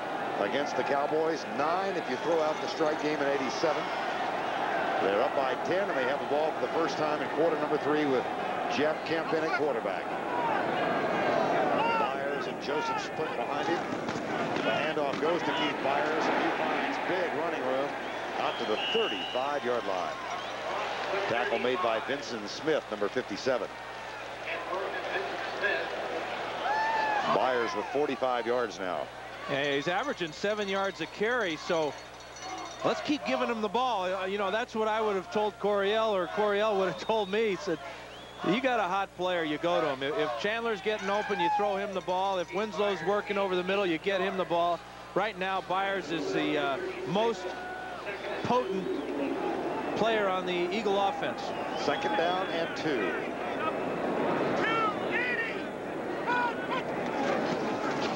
Quick setup. The pass right side to Barnett. He's got a first down in front of Larry Brown, number 24. Washington comes over to help. That's the 3rd catch for Fred Barnett, and they will move the chains. Boy, he's been a force for Philadelphia this year. Again, it's a short drop. A good play call here by Kotite. 3-step drop. Notice the coverage by Brown. He is off. So that allows Barnett to just go down, and at 5 yards or so, stop, turn around, make the catch, pick up the first down. 1st and 10, Eagles, 10-5. They lead. That was the score at halftime. Holt bounces way off. Play fake. Kemp chased. Gets rid of it, incomplete. He was being chased by Tony Tolbert. Just watching Isaac Holt that time, right before the snap, he took off and went about 12 yards deep. Reggie White. I think that Isaac Holt is the most unorthodox defensive back in the National Football League. He reminds me of the great corner for the Oakland and Los Angeles Raiders, Lester Hayes.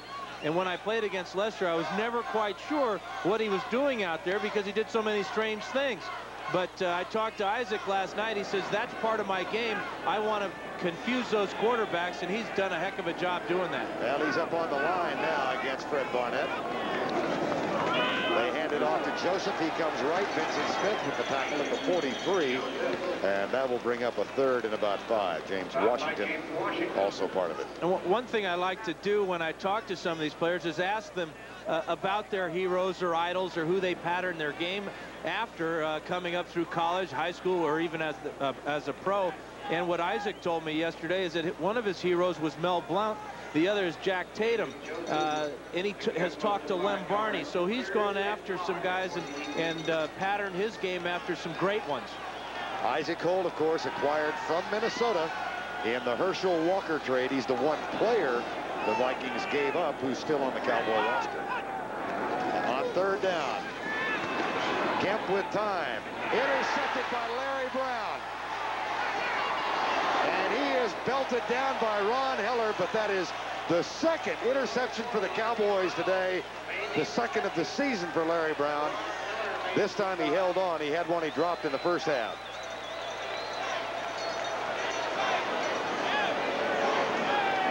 Second interception of the game for Jeff Kemp. And I believe it's because he just can't see the defensive back on this play. Throws it behind Barnett. Easy interception for Larry Brown. But coming into today, Jeff Kemp had thrown 16 interceptions this year. 14 of them were with the Seattle Seahawks. First and 10. Berline, short setup. Michael Irvin at the 16 in front of Izell Jenkins. A gain of 25. Well, in this offense of Norv Turner's, the most dangerous play for a defense to guard is this post pattern. And when you have a receiver with the strength and size of Irvin and the desire, the quarterback gets time to throw, puts it on the money like that. This play has been big for the Cowboys all year long. That's the play that beat the Giants in Dallas in the fourth quarter. First and 10, Dallas. 8:05 to go. Quarter number 3. 10-5. Eagles lead. Emmitt Smith behind Johnson's block. And he is cut down at the 14-yard line. Tackle made by Mike Golick, number 90. Remember that stat we gave you about Emmitt Smith? 14 times he has had 18 or more carries for the Cowboys, and 14 times they have won. They've never been beaten. Well, in this game, he's toted it 17 times. But the Cowboys trail 10-5. 17 for 49 for the afternoon. He's almost halfway to 100, and he's had 3 straight 100-yard rushing days. Second and 6. Blitz. Berline batted up in the air. Michael Golick, number 90.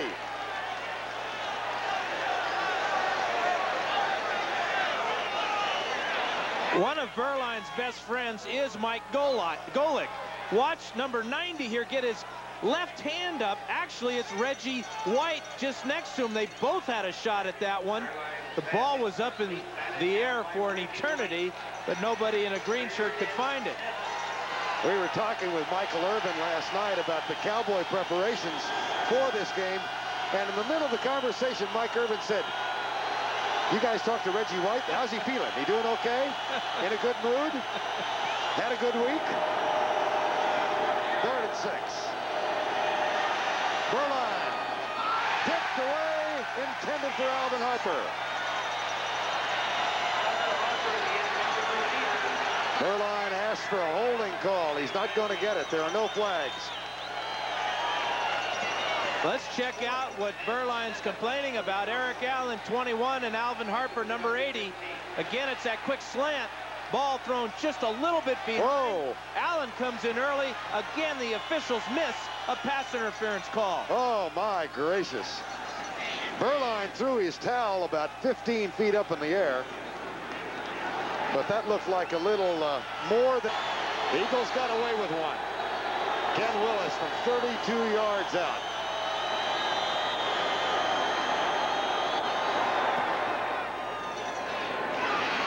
So out of Larry Brown's pass interception, the Cowboys do get 3, but they needed 7. They still trail. It's 10-8 with 7:05. Mike Berline complaining so much to the official. Gives him a little shove there. Berline goes back to him. Now watch this. Another shot, and it's a little WWF action there by Berline. And the big boys come over and take care of things. In the meantime, Jerome Brown said yesterday to wish everybody a very Merry Christmas. You bet he did. 7:05 remaining in the quarter, number 3. Ron Harris at the 21-yard line. Bill Bates made the tackle. You're supposed to win those things unless you have a traveling handicap. How would you know about that? 1st and 10. And the run is stuffed at the 21-yard line. 6:48 to go. Green Bay still leads Detroit. And Atlanta over Seattle. Minnesota clings to its somewhat desperate playoff 5. The winner today doesn't necessarily cinch a playoff spot, but it'll be a big step toward it. 2nd down.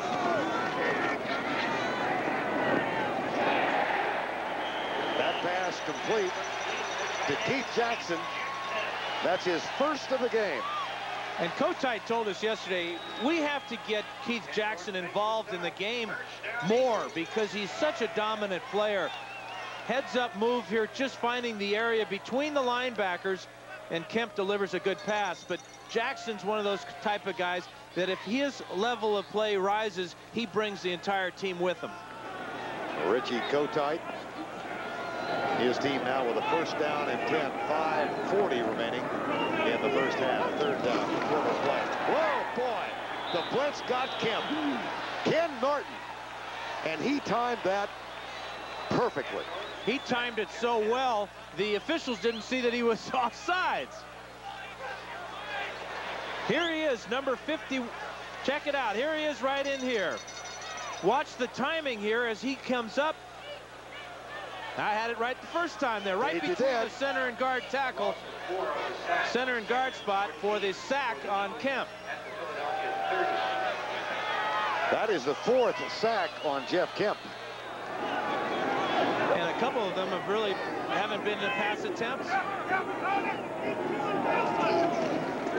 Kemp back again. Tolbert coming. Kemp lets go of it. Tipped away by Isaac Holt. And that was very close to being picked off. And Holt and Barnett are going to jaw at each other now. Ike enjoyed that one. Well, if he makes this grab, he's in the end zone right now, being congratulated by his teammates. 12 yards off the receiver, looks at the quarterback the whole way, and Kemp is late with the delivery here, and Kemp is lucky that Isaac Holt to lead his teammates. He is the only one until today who is more than one. 3rd and 13. Kemp lobs it to Byers.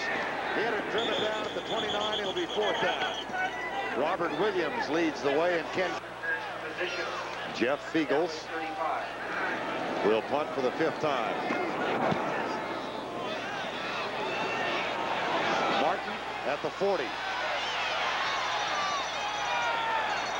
Robert Drummond chases him out of bounds. That's going to be a flag against the Cowboys, I believe, for an illegal block.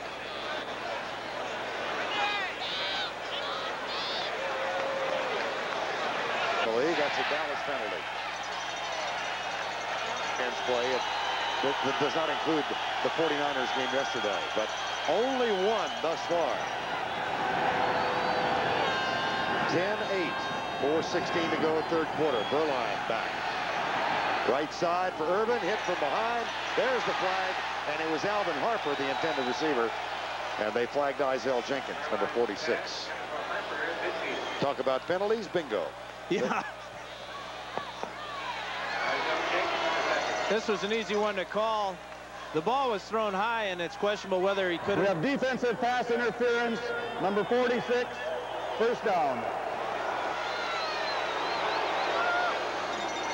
Again, this ball is sailing on Berline. There's the push in the back, and that's a good call because at 6'3", Alvin Harper is going to make that catch very easily. Isaiah Jenkins, a one-time starter, gave way to Ben Smith, and Smith is out for the season with an injury. 1st down and 10. Novacek in motion. Emmitt Smith.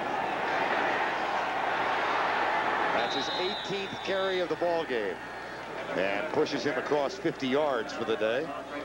He's now got 55. The key to Emmitt Smith's successful running is for him to have his shoulders square to the line of scrimmage. Watch as he comes up here. His shoulders are square. It allows him to bounce to the outside and pick up yardage.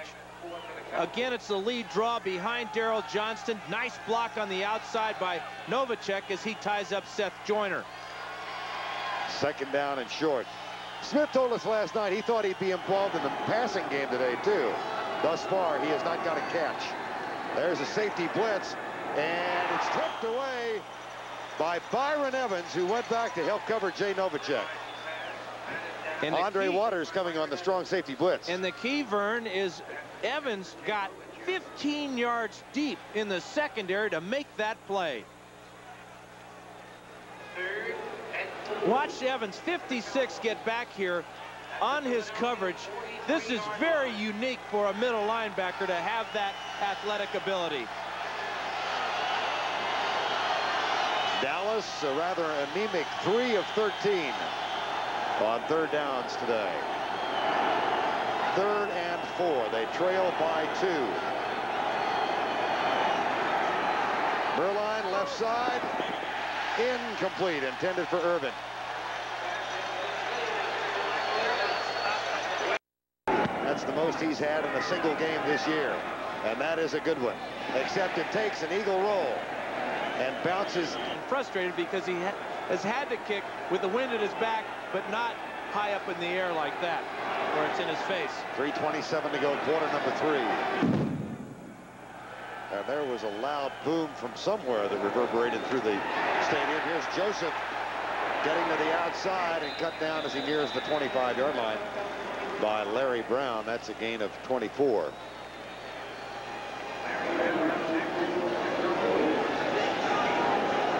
Jimmy Johnson has never defeated Philadelphia.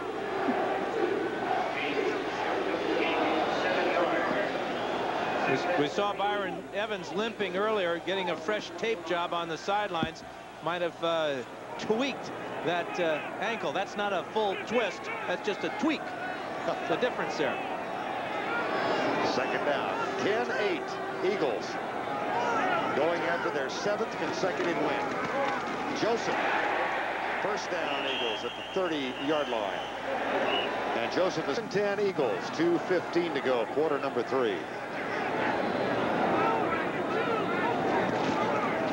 Myers comes right. Stiff arm of Norton. And then a collision with James Washington. And he's out of bounds at the 30. 43 remaining in the 3rd quarter. Flag is down. Kemp is running. Myers is blocking. And there's another flag for an out-of-bounds tackle.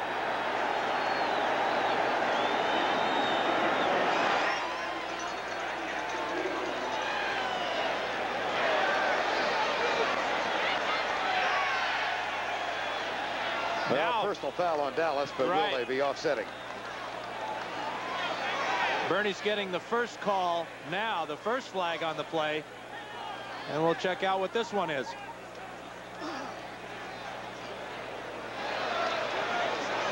Read his lips there. He's saying offense. This is offsetting penalties. We have a 5-yard penalty on the offense for illegal formation. 15-yard penalty on the defense. Late hit out of bounds. Will enforce the 15-yard penalty from the previous spot. First down. Well, because he's out of bounds, the play was over. And so this play, the penalty will take precedence. And let's check it out. It's Del Rio. And this is the part that gets him, where he slams Kemp's head to the artificial turf. A late shot by Del Rio. The hit is okay, I believe, but it's when he takes him down to the turf that gets the flag.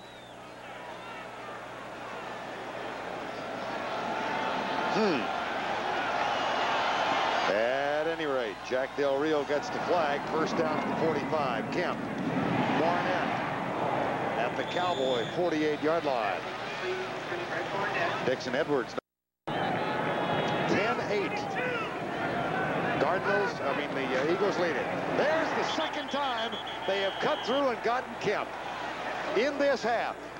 Ken Norton. And he looks over at Dave Wanstead and said, nice call. Wanstead being the defensive coordinator. Well, 51 is Ken Norton. And they have a some type of clue as to when Kemp is going to have the ball hiked, because there's just nobody in that guard center gap here between Alexander and Solt, and that's an easy play for Ken Norton.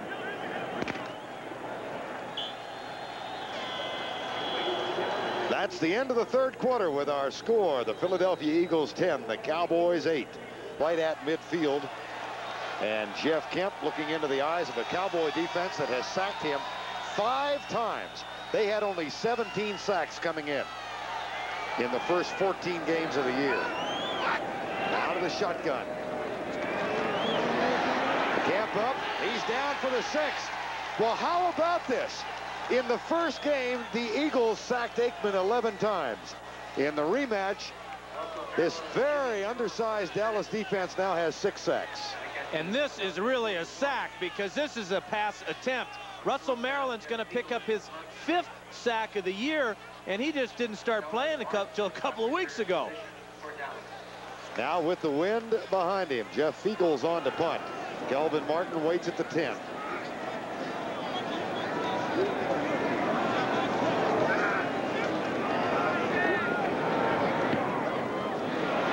Flag is down.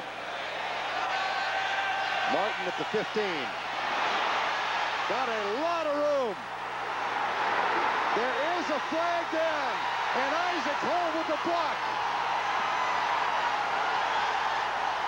Touchdown Dallas if the play stands.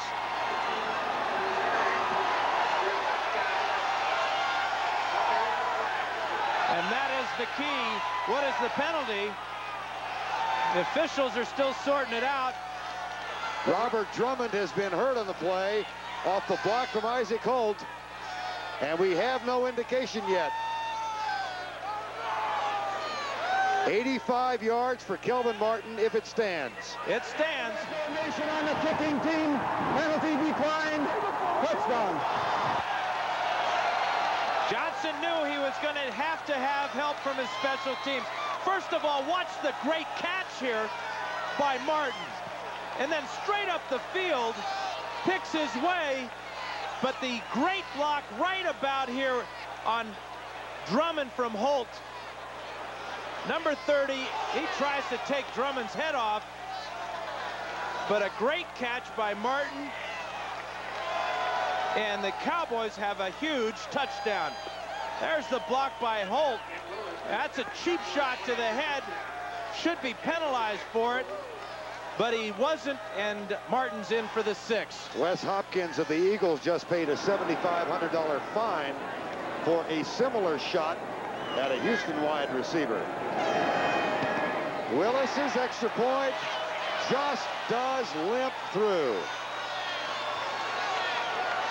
But it's worth a smile.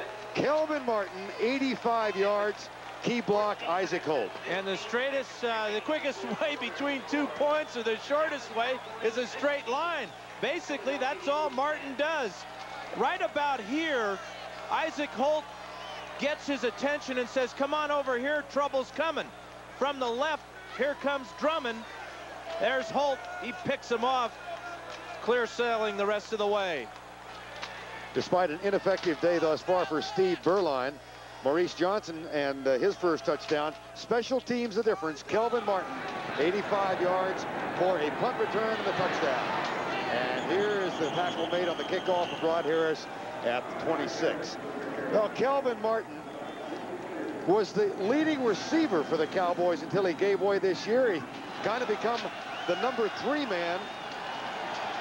And yet he has just returned a punt for a touchdown for Dallas for the first time since Gary Allen. Who? That's what I said. Gary Allen, 68 yards 8 years ago in 1983.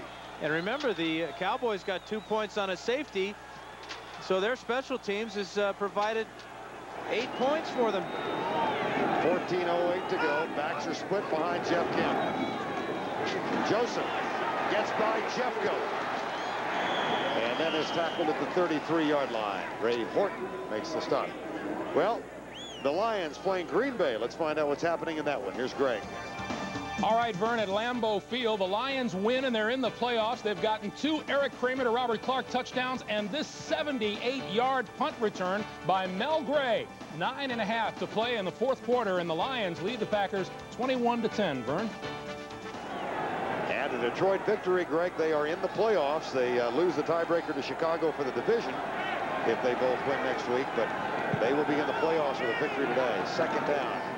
Hand off Byers. And he's tackled at the 34-yard line. That'll be short of the first down. Boy, the momentum has really swung back to Dallas. Obviously, you get an 85-yard punt return. It's going to do a lot for your ball club. The important thing is it's given Jimmy Johnson's team a 5-point lead.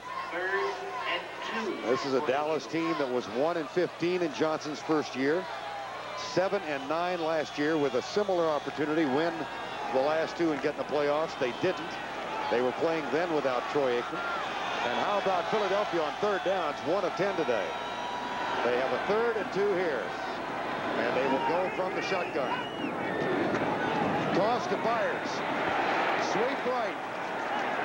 Throws a tackle. 1 man to beat. Ray Horton makes the stop.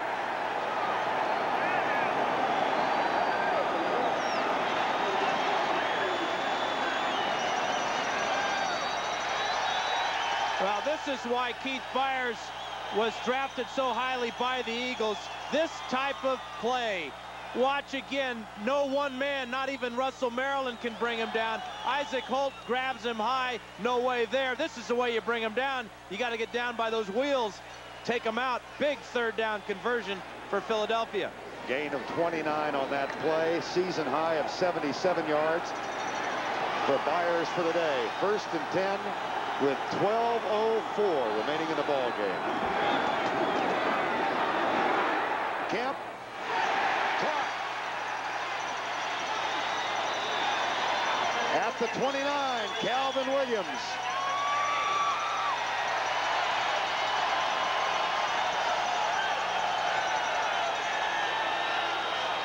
Well, this is James Washington right here. Watch number 41, Keith Byers, come up with the pass protection now. He stuffs Washington, allows Kemp just enough time to throw this one low, and a wonderful catch by Calvin Williams. Great catch. Let's not stop the game and review it, though. Atlanta's in the playoffs. Second down, Byers. This time he cannot, well, look at him struggle. It'll be 3rd and short. Yeah, and you can't be too quick to say he's down either, right. Vern. He's so strong, and he's having a wonderful day. We talked about momentum and how that punt return gave it to the Cowboys, but that third down conversion by Byers gave it right back to Philly. 132 yards for Philadelphia today, more than half from Keith Byers, including the longest run of the season for the Eagles, that 29-yarder. 3rd and 2.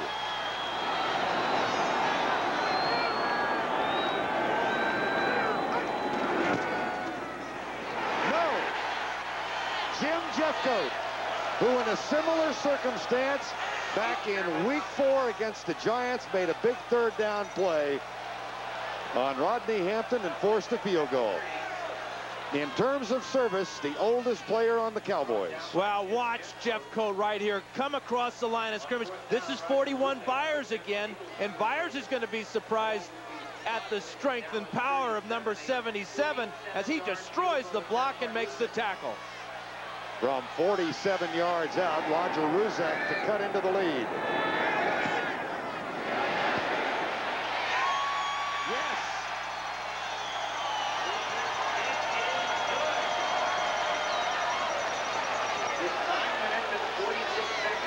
Ruzek out of Jeff Fiegel's hold. Knocks it home from 47 and cuts the Cowboy lead by 2. The difference in this game right now, a Dallas safety on the kickoff after a field goal in the first quarter. Here's the touchback from Alexander Wright. Well, you hear it all the time, so much it's become a cliche. How valuable is a holder on field goals? Watch Jeff Fiegels. Yeah, he does a wonderful job. Watch his fingers. He's got the ring finger on it, now the middle finger, and now the kick is right through the middle. And watch Ruzek's appreciation of his holder, Jeff Feagles. You bet. Only 800 no-shows today. Those who are here urging the #1 defense in the league on. And they have sacked Steve Berline just once today. Play action. Deep for Novacek. Jay Novacek for the 47 of Dallas. He beat Byron Evans, and Berline is down.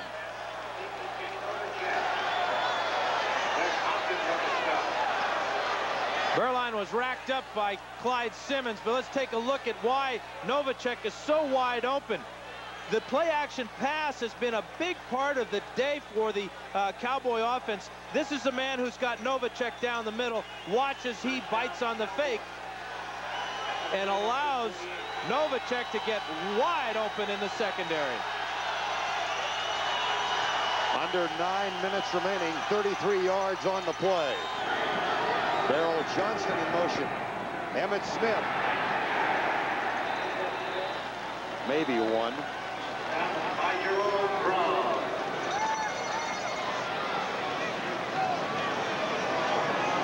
That was such a huge play for the Cowboys. It really took the crowd out of the game for at least the moment. But what it also did is it gave this team in white a lot of confidence. Remember, they still have a 2-point lead. They don't have to go down and score. They have to take time off the clock. And the clock now shows 8:15 and counting. Play fake. A flag. Michael Irvin and Eric Allen got tangled up. And it looks like it's going to go against Eric Allen. Or it might go against Irvin. This is one of those where the ball was deflected at the line of scrimmage, or it really never got out of the way. They're going to call it on Allen, and that is really questionable. Let's check it out here as Irvin comes down. We have an illegal touch on the defense, number 21. Now, you can't make contact after 5 yards. The question is, where was Allen when the contact occurred? Obviously, the official felt it was past that 5-yard zone. But the other interesting thing now is we're seeing man-to-man coverage by Eric Allen on Michael Irvin all over the field. Irvin's out now. Allen goes to cover Harper. First down and 10. Emmitt Smith. And again, he gets just a couple. 21-10, Detroit continues to lead. The difference right now in this game, with a score 15-13, was a safety after the first field goal scored by Dallas. Rod Harris fumbled the ball at the goal line, dribbled it forward. It was accidentally kicked into the end zone by Dennis McKnight, where John Booty recovered but was tackled for a safety. That was in the first quarter. That's why there's a 2-point difference. Left side, caught by Irvin. Eric Allen. And the Cowboys, Irvin still going first and goal at the 4.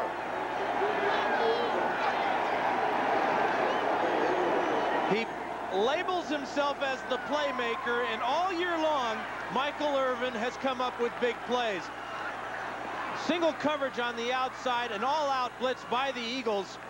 And now the catch is made because the ball was thrown with perfect timing. And now the moves and strength of Irvin as he pushes Allen away, and it takes Andre Waters to come over to knock him out of bounds. He's got some of that Miami hot dog in him too, but he deserves it after that play. First and goal.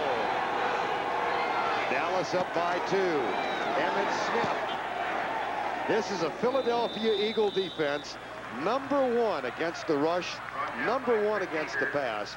They have given up only 3 rushing touchdowns this season. And the clock now showing 6:38 and running. And again, that's really the key. The Cowboys, of course, would love to have a touchdown here, but more importantly, they would love to take about 1.5 to 2 minutes off the clock. kick a field goal, go up by 5 points, and make the Eagles score another touchdown, something they've only been able to do once today.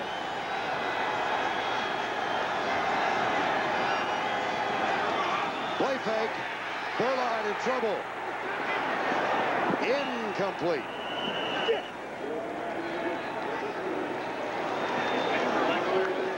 Now that was a nice adjustment by Berline. The pressure did not allow him to get out on the rollout. He threw that one away. He gave Irvin a chance to make the catch, but he knew that if Irvin couldn't make that grab, that the ball would go backwards and out of bounds and be incomplete.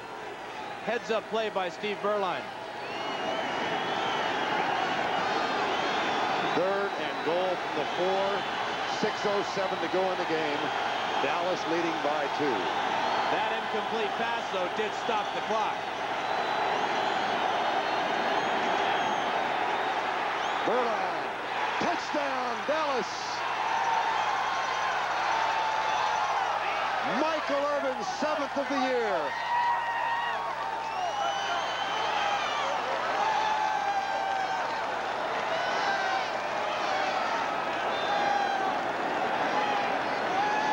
Steve Berline's 9th completion of the day, and none bigger. Real good play selection by Norv Turner. Get your quarterback away from that pocket and all that pressure. Let him roll out.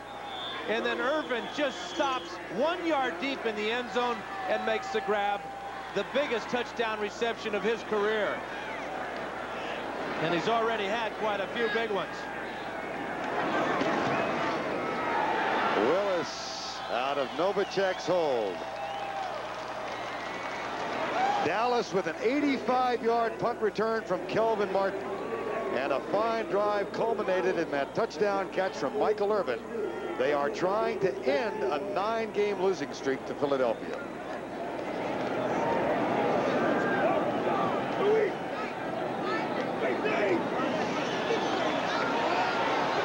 Here's Irvin on the outside here, working against Izell Jenkins. Watch, he'll only go about 3 yards deep in the end zone and then come back in that open area for the quarterback, make himself a nice big target, and he gets a strike from Berline. And you know, Dan, you talked about his capacity for being physical. You saw him shove off Jenkins and clear the way for the opening. Well, obviously the officials this year are allowing a lot more contact in the secondary, both offensively and defensively. We've seen Irvin's size and strength come into play so many times this year, but that was a heck of a play. Richie Kotite's Eagles have won 6 in a row. And they are down now by 9 with 6:02 remaining. Throwing the ball, you got to remember that Kemp has been sacked 6 times already today. Ken Willis will kick it off. That's short. Into the wind. Rod Harris at the 17. And he's down at the 25-yard line. Dixon Edwards leads the way down. And Ken Gant is also a part of it.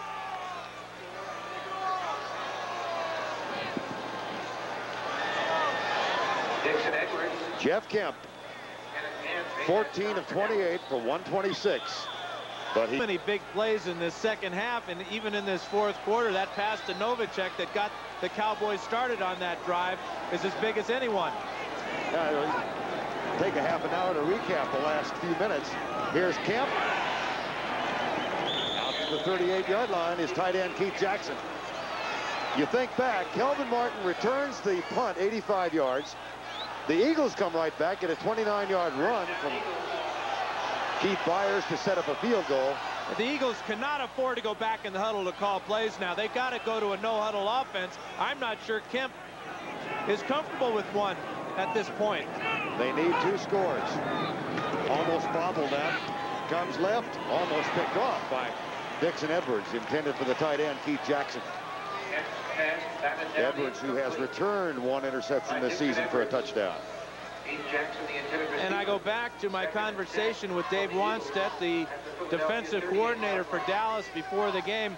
He said the key for the Cowboys is how accurate can Jeff Kemp be against us. He's not real tall. He does not stand tall in the huddle. He throws kind of a low ball, and historically he's been around a 50% passer, as he is again today.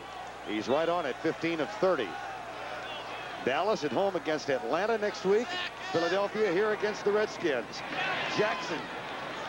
And he is tackled at the 42-yard line by Jack Del Rio, and the clock will continue to run now. 5:05 to go. The last Dallas victory here, 1986. 17-14 in that game. No huddle. Kemp. And Isaac Holt makes the tackle short of the first down, and the clock is still running. Wonderful tackle by Holt, because Williams was close to the first down. He pushed him backwards out of bounds, but the official again said his forward progress was stopped, and so they did not stop the clock when he went out of bounds. But the timeout does. Bring their options now on a 4th and 1 at the Philadelphia 46-yard line. They are 8 of 11 on 4th down conversions this year. They have been terrific. And they will go out of the shotgun. Kemp back. He is sacked for the 7th time. Well, how about that? 7 sacks for the Dallas Cowboys, who had only 17 coming in. Meanwhile, here's Greg Gumbel in New York. All right, Vern, in Atlanta, it's all over. Dave Craig's pass is picked off by Tim McKyer of the Atlanta Falcons. Watch the lateral to Deion Sanders, who will scamper 52 yards. Atlanta wins it 26-13. The Seahawks are eliminated. If Philadelphia goes on to lose, Atlanta earns a wild card spot, and the Eagles are eliminated if the Saints win tomorrow night. Vern? Thank you, Greg. That's why we give you the big bucks to straighten us out on that. You bet. I'm going to take your word for it. Here's Emmitt Smith.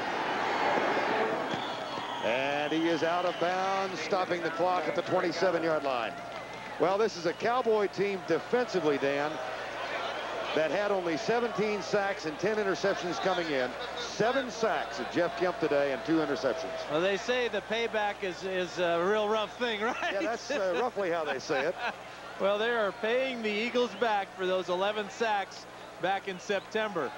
Tremendous job by the Cowboy defense, their special teams, and by their quarterback, Steve Berline, here in the second half. Remember, he was miserable in that first half, completed only 2 passes.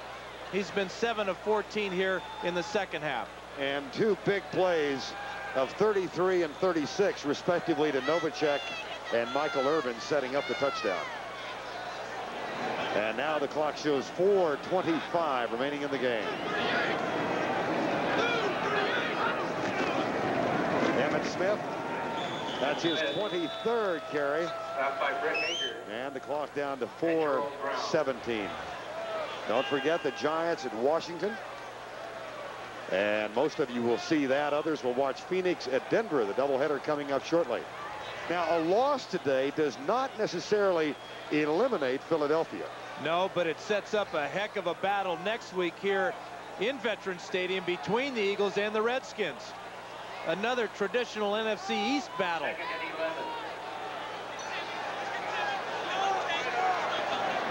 Second down and 10. There is, however, I believe, a scenario in which Dallas can clinch today, but it's all very confusing, so we'll try and work this out. Here's Emmitt Smith at the 23-yard line. And the clock shows 3.5 remaining. Jimmy Johnson, as the Eagles call timeout. There's Joe Avizano again. Robert Ford.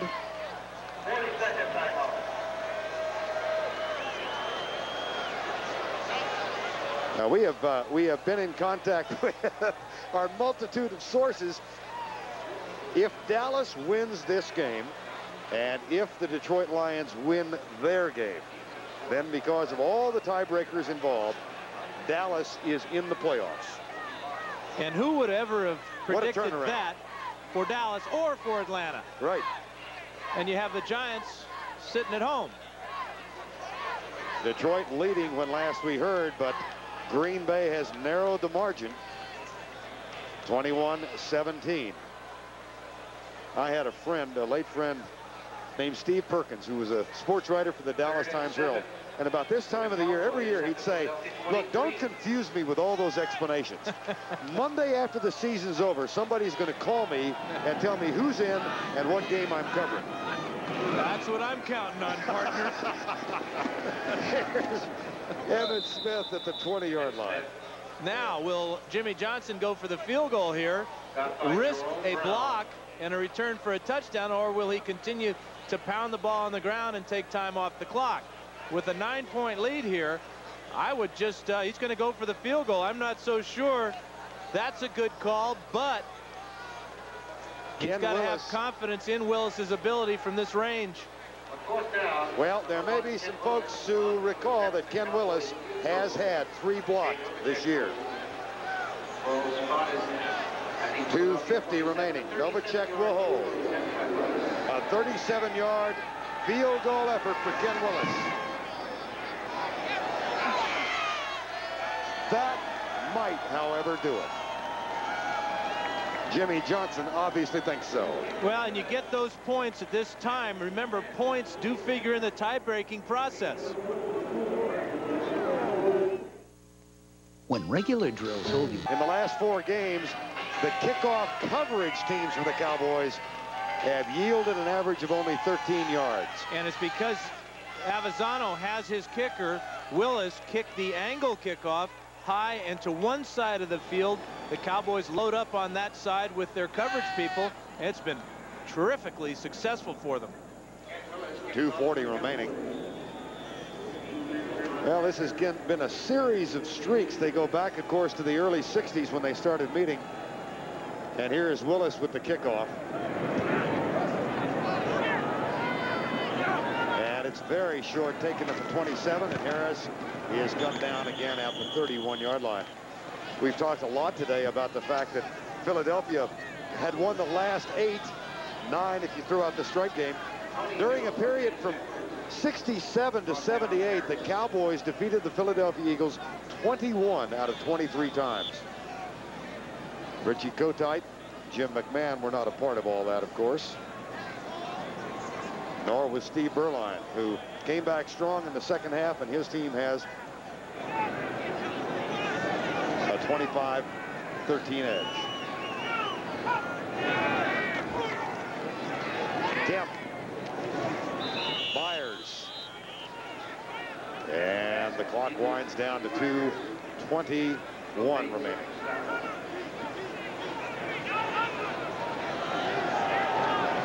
Dallas 1-15 in Jimmy Johnson's first year. Kemp going deep for Barnett. Tipped away, double coverage offered from Ray Horton and Larry Brown. 7-9 a year ago. They do have a winning season this year, assured for the first time since '85. And if you look forward to their next game in Dallas against Atlanta and then beyond to the playoffs, Jimmy Johnson's going to get his starting quarterback, Troy Aikman, back and healthy. Did not have to risk him today against this pass rush of the Eagles.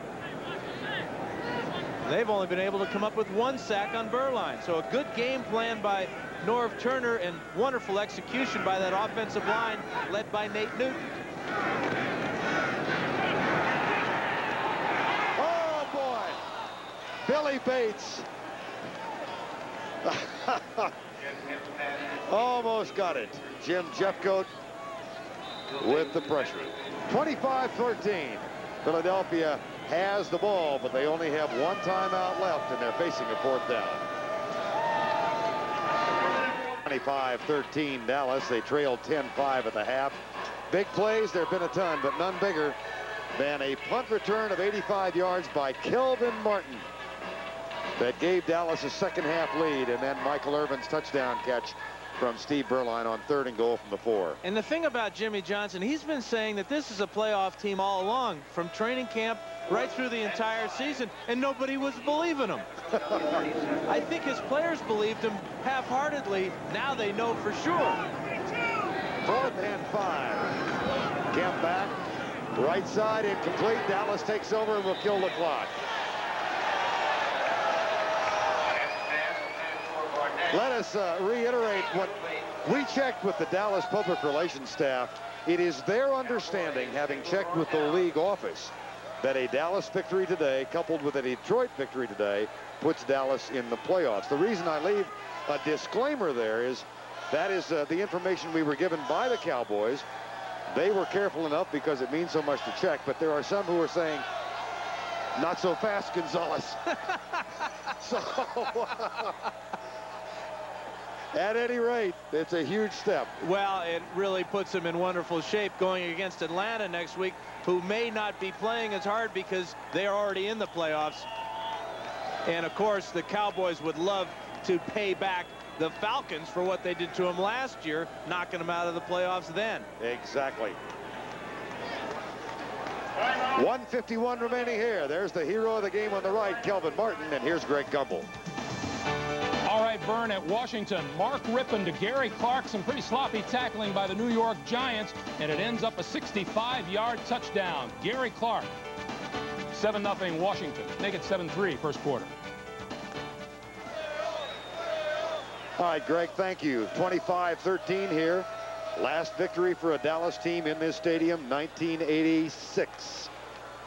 In 1987, they came up here and had Buddy Ryan kneel down as if to kill the ball on the last play of the game and then throw a touchdown pass. In 1988, Randall Cunningham hit Andrew Toney with 4 seconds left. Philly won 24-23. In 89, there were as many snowballs on the field as there were in this booth.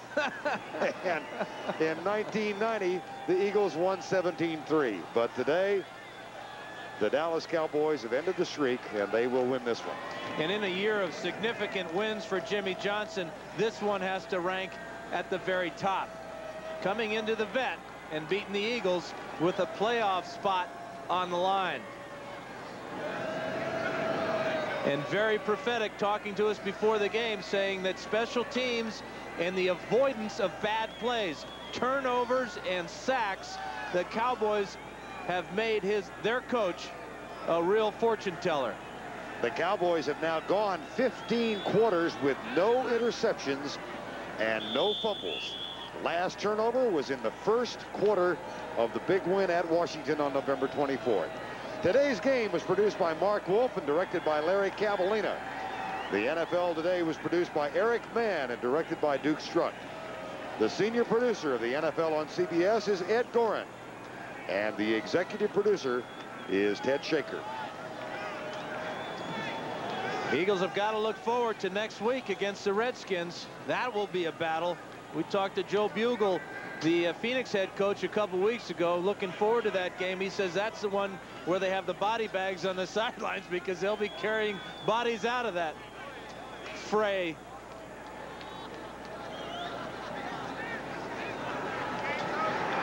Final 15 seconds of the ball game. Delay of game, Dallas. But their record goes to 10-5 at home against Atlanta next week. 209 yards of total offense. That's not a lot, but special teams a big part. They got a safety and a punt return.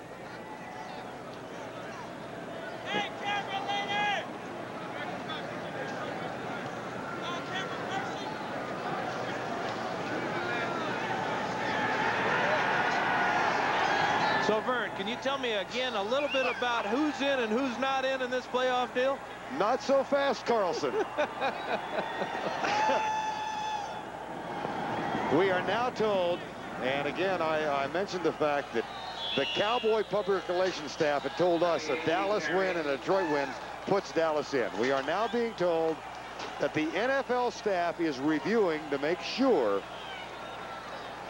who's in and who's out. So they are reviewing it all, and we will update it for you with Greg and Terry back in New York during the second half of our doubleheader.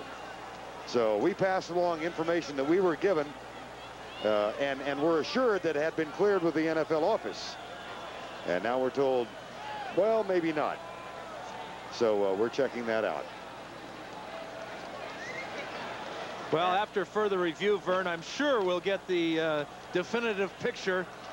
But first of all, it's very inconclusive. But down on the field, they really don't care. If you mention that, Here's Kemp back. Flag is down. Tipped and knocked down. And Alvin Harper was back downfield on defense. The wide receiver. There is a flag on the play. But it's against the Eagles. This baby's over. Big, big victory for the Dallas Cowboys. And the big difference, an 85-yard punt return in the fourth quarter by Kelvin Martin. 25-13. So for Dan Fouts, this is Vern Lundquist saying so long from Veterans Stadium, where the final score 25-13 Dallas. You're watching CBS sports coverage of the National Football League. 2nd and 13 at the 17-yard line. And Kemp intended for Barnett. 3rd down. Good coverage by Dishman, who was shaken up a short while ago, and that time he was all over Barnett. Dishman having a very good year. Changed person. He used to be kind of a chatterbox out there, bad mouth and everything. A lot, very demonstrative. Had on a lot of people's nerves under Jerry Glanville, and he's kind of settled down. Coming into tonight, 6 interceptions, 3 fumble recoveries, leading the league in individual turnovers, and could very well be on his way to a Pro Bowl. 3rd and 13 at the 17-yard line. Kemp. That's caught by Green, and Green knows exactly how far he has to go for the 1st down and gets there. Perfect. Roy Green moves the sticks with under a minute to go in the 3rd quarter. And credit the Eagle offensive line. They provided some good pass protection that allows this pattern by Roy Green, because he takes the break to the sideline. You saw the slip to the ground by Darrell Lewis.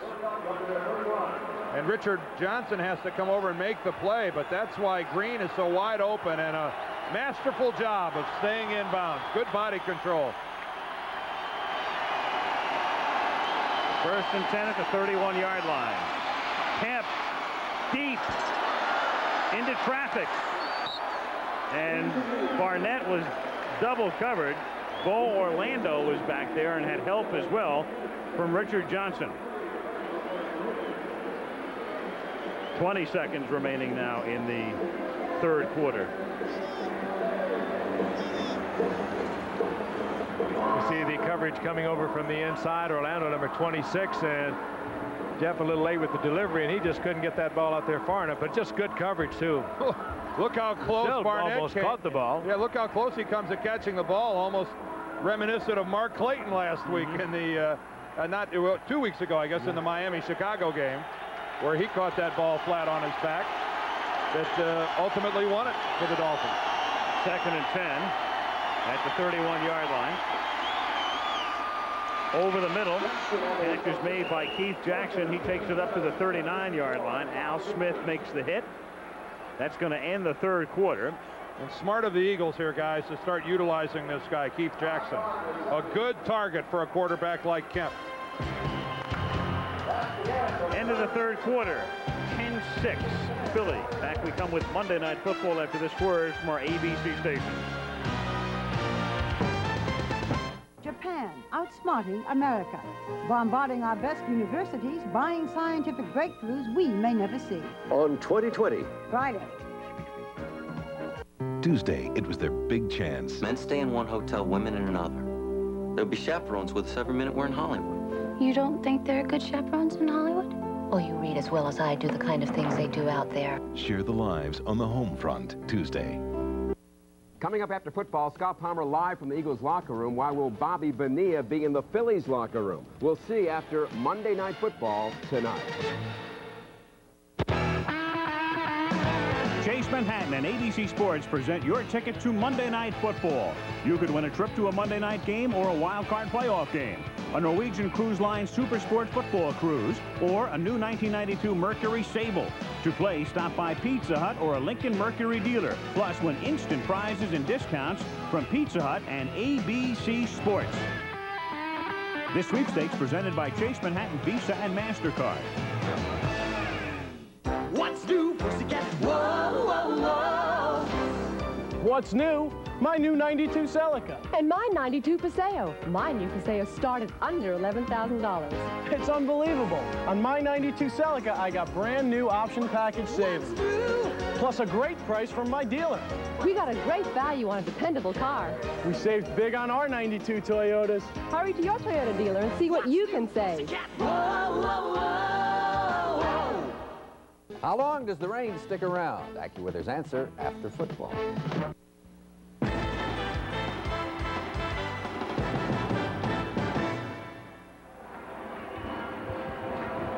The Astrodome in Houston. It's been called everything from the 7th or the 8th wonder of the world, I guess, to the great plastic pimple on the plains. It was a marvel when it first went up. It was. First down, or third down and 3 for the Eagles as we start the fourth quarter. And Kemp throws, and that's incomplete. He threw it behind Keith Jackson. And Philadelphia is forced to kick. 6 seconds into the fourth quarter, and Philly on top 10-6. And we can remind you that Sunday at 4 Eastern, 3 Central and Pacific, top players from the PGA and Senior Tours team up with the LPGA stars. $1 million at stake. It's the J.C. Penney Golf Classic right here on ABC.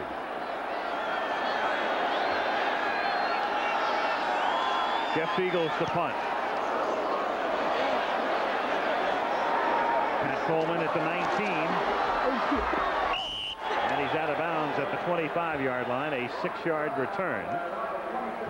And that's where the Oilers will begin their first fourth quarter possession. 14:44 left in regulation. Philly on top 10-6.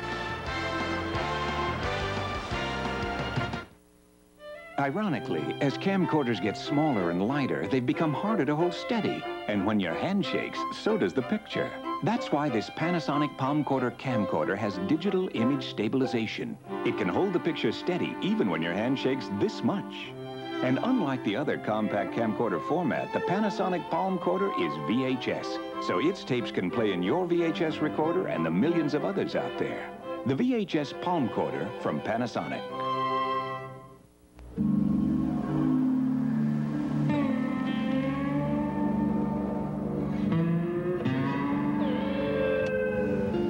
What kind of car is this?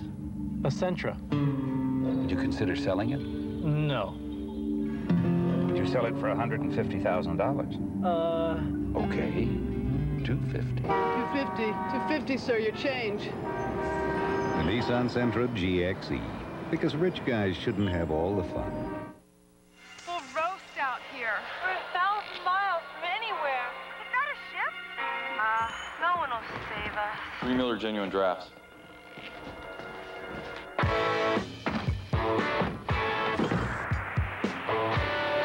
Cold filtered Miller Genuine Draft.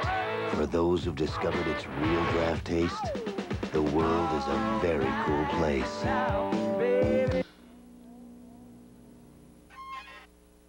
Dan Marino is trying to throw the Dolphins back into the postseason pool, but they must avoid the hook of the Cincinnati Bengals next week on ABC's Monday Night Football.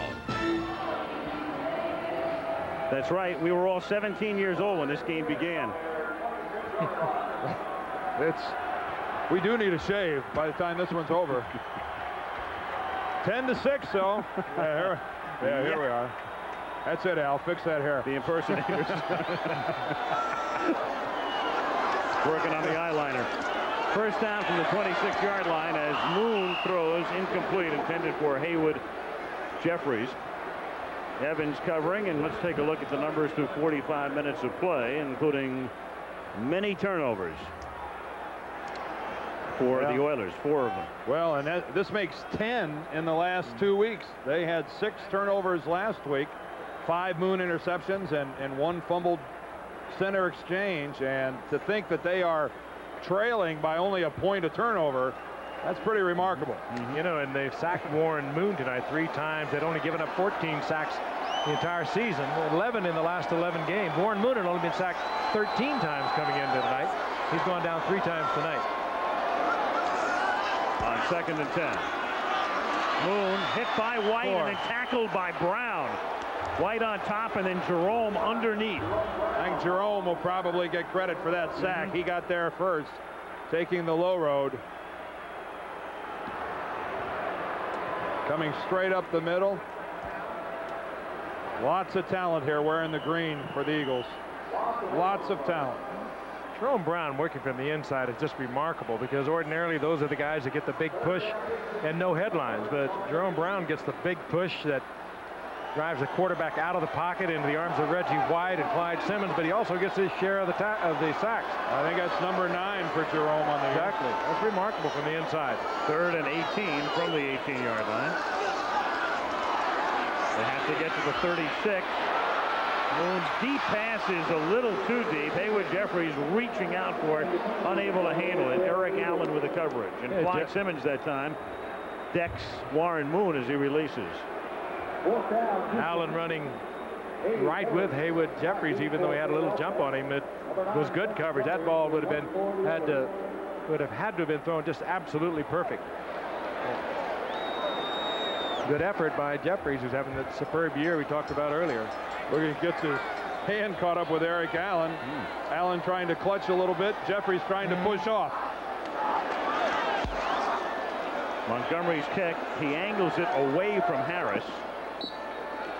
And it goes out of bounds at the 38-yard line. Eagle ball there with 13:57 remaining in regulation.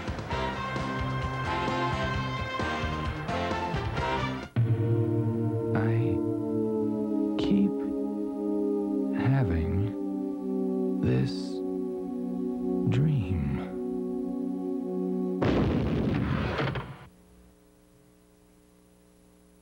They want you at the meetings, the dinners, you in 2 places at once. So you can't be held back by a preset limit on a bank card. What you need is something that's behind you. The American Express card. Don't leave home without it. Attenzione, prego. Cos'è questa cosa qua? It's the Canon Photoro. Sembra sospetto. Guarda pagazione. With futuristic flash and long-range power zoom lens. The Photoro from Canon. So advanced, it's simple.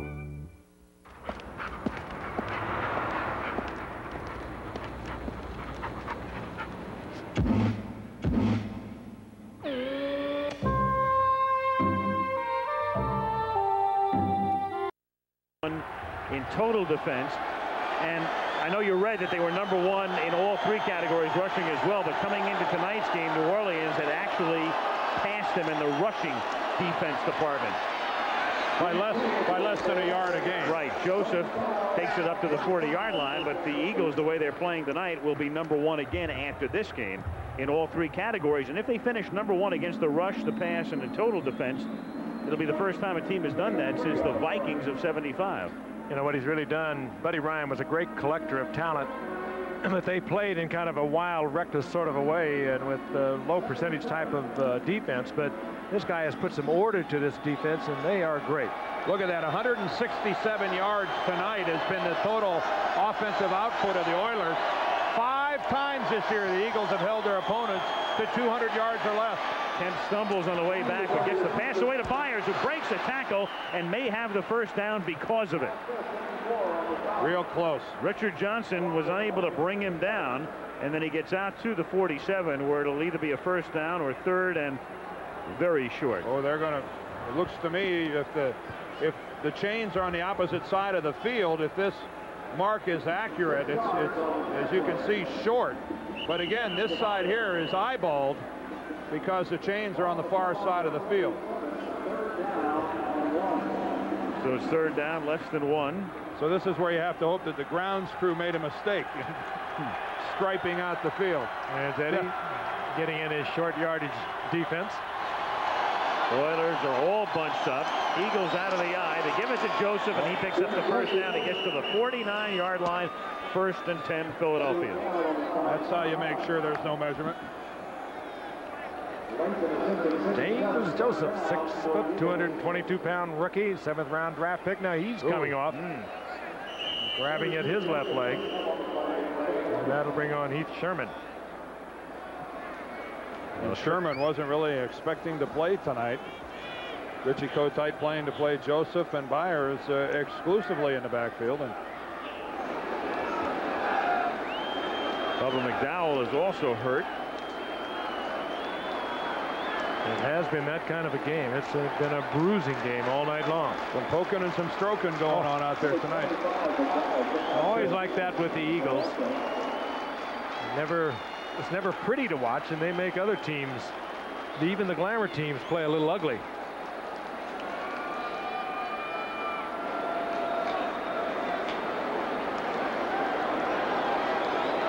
So still an official's time here because of McDowell. He'll have to come off, of course, for at least one play. Telling you what, this game's so long, some of these players have had a chance to rehab. I think Bubba McDowell is trying to check his area code, see which one he's in. Some of these hurt guys might be better by the time it's over.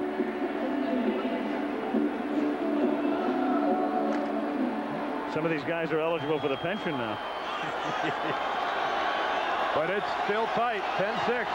1st and 10 at the 50-yard line for the Eagles. Whoa! Hit. And he's lucky it wasn't picked off. Lamar Lathan is the guy who jarred it loose. And then Ray Childress was the closest to intercepting it. And Doug Smith is hurt. Anton Davis, the right tackle, went for the cut and didn't get Lathan on the ground. And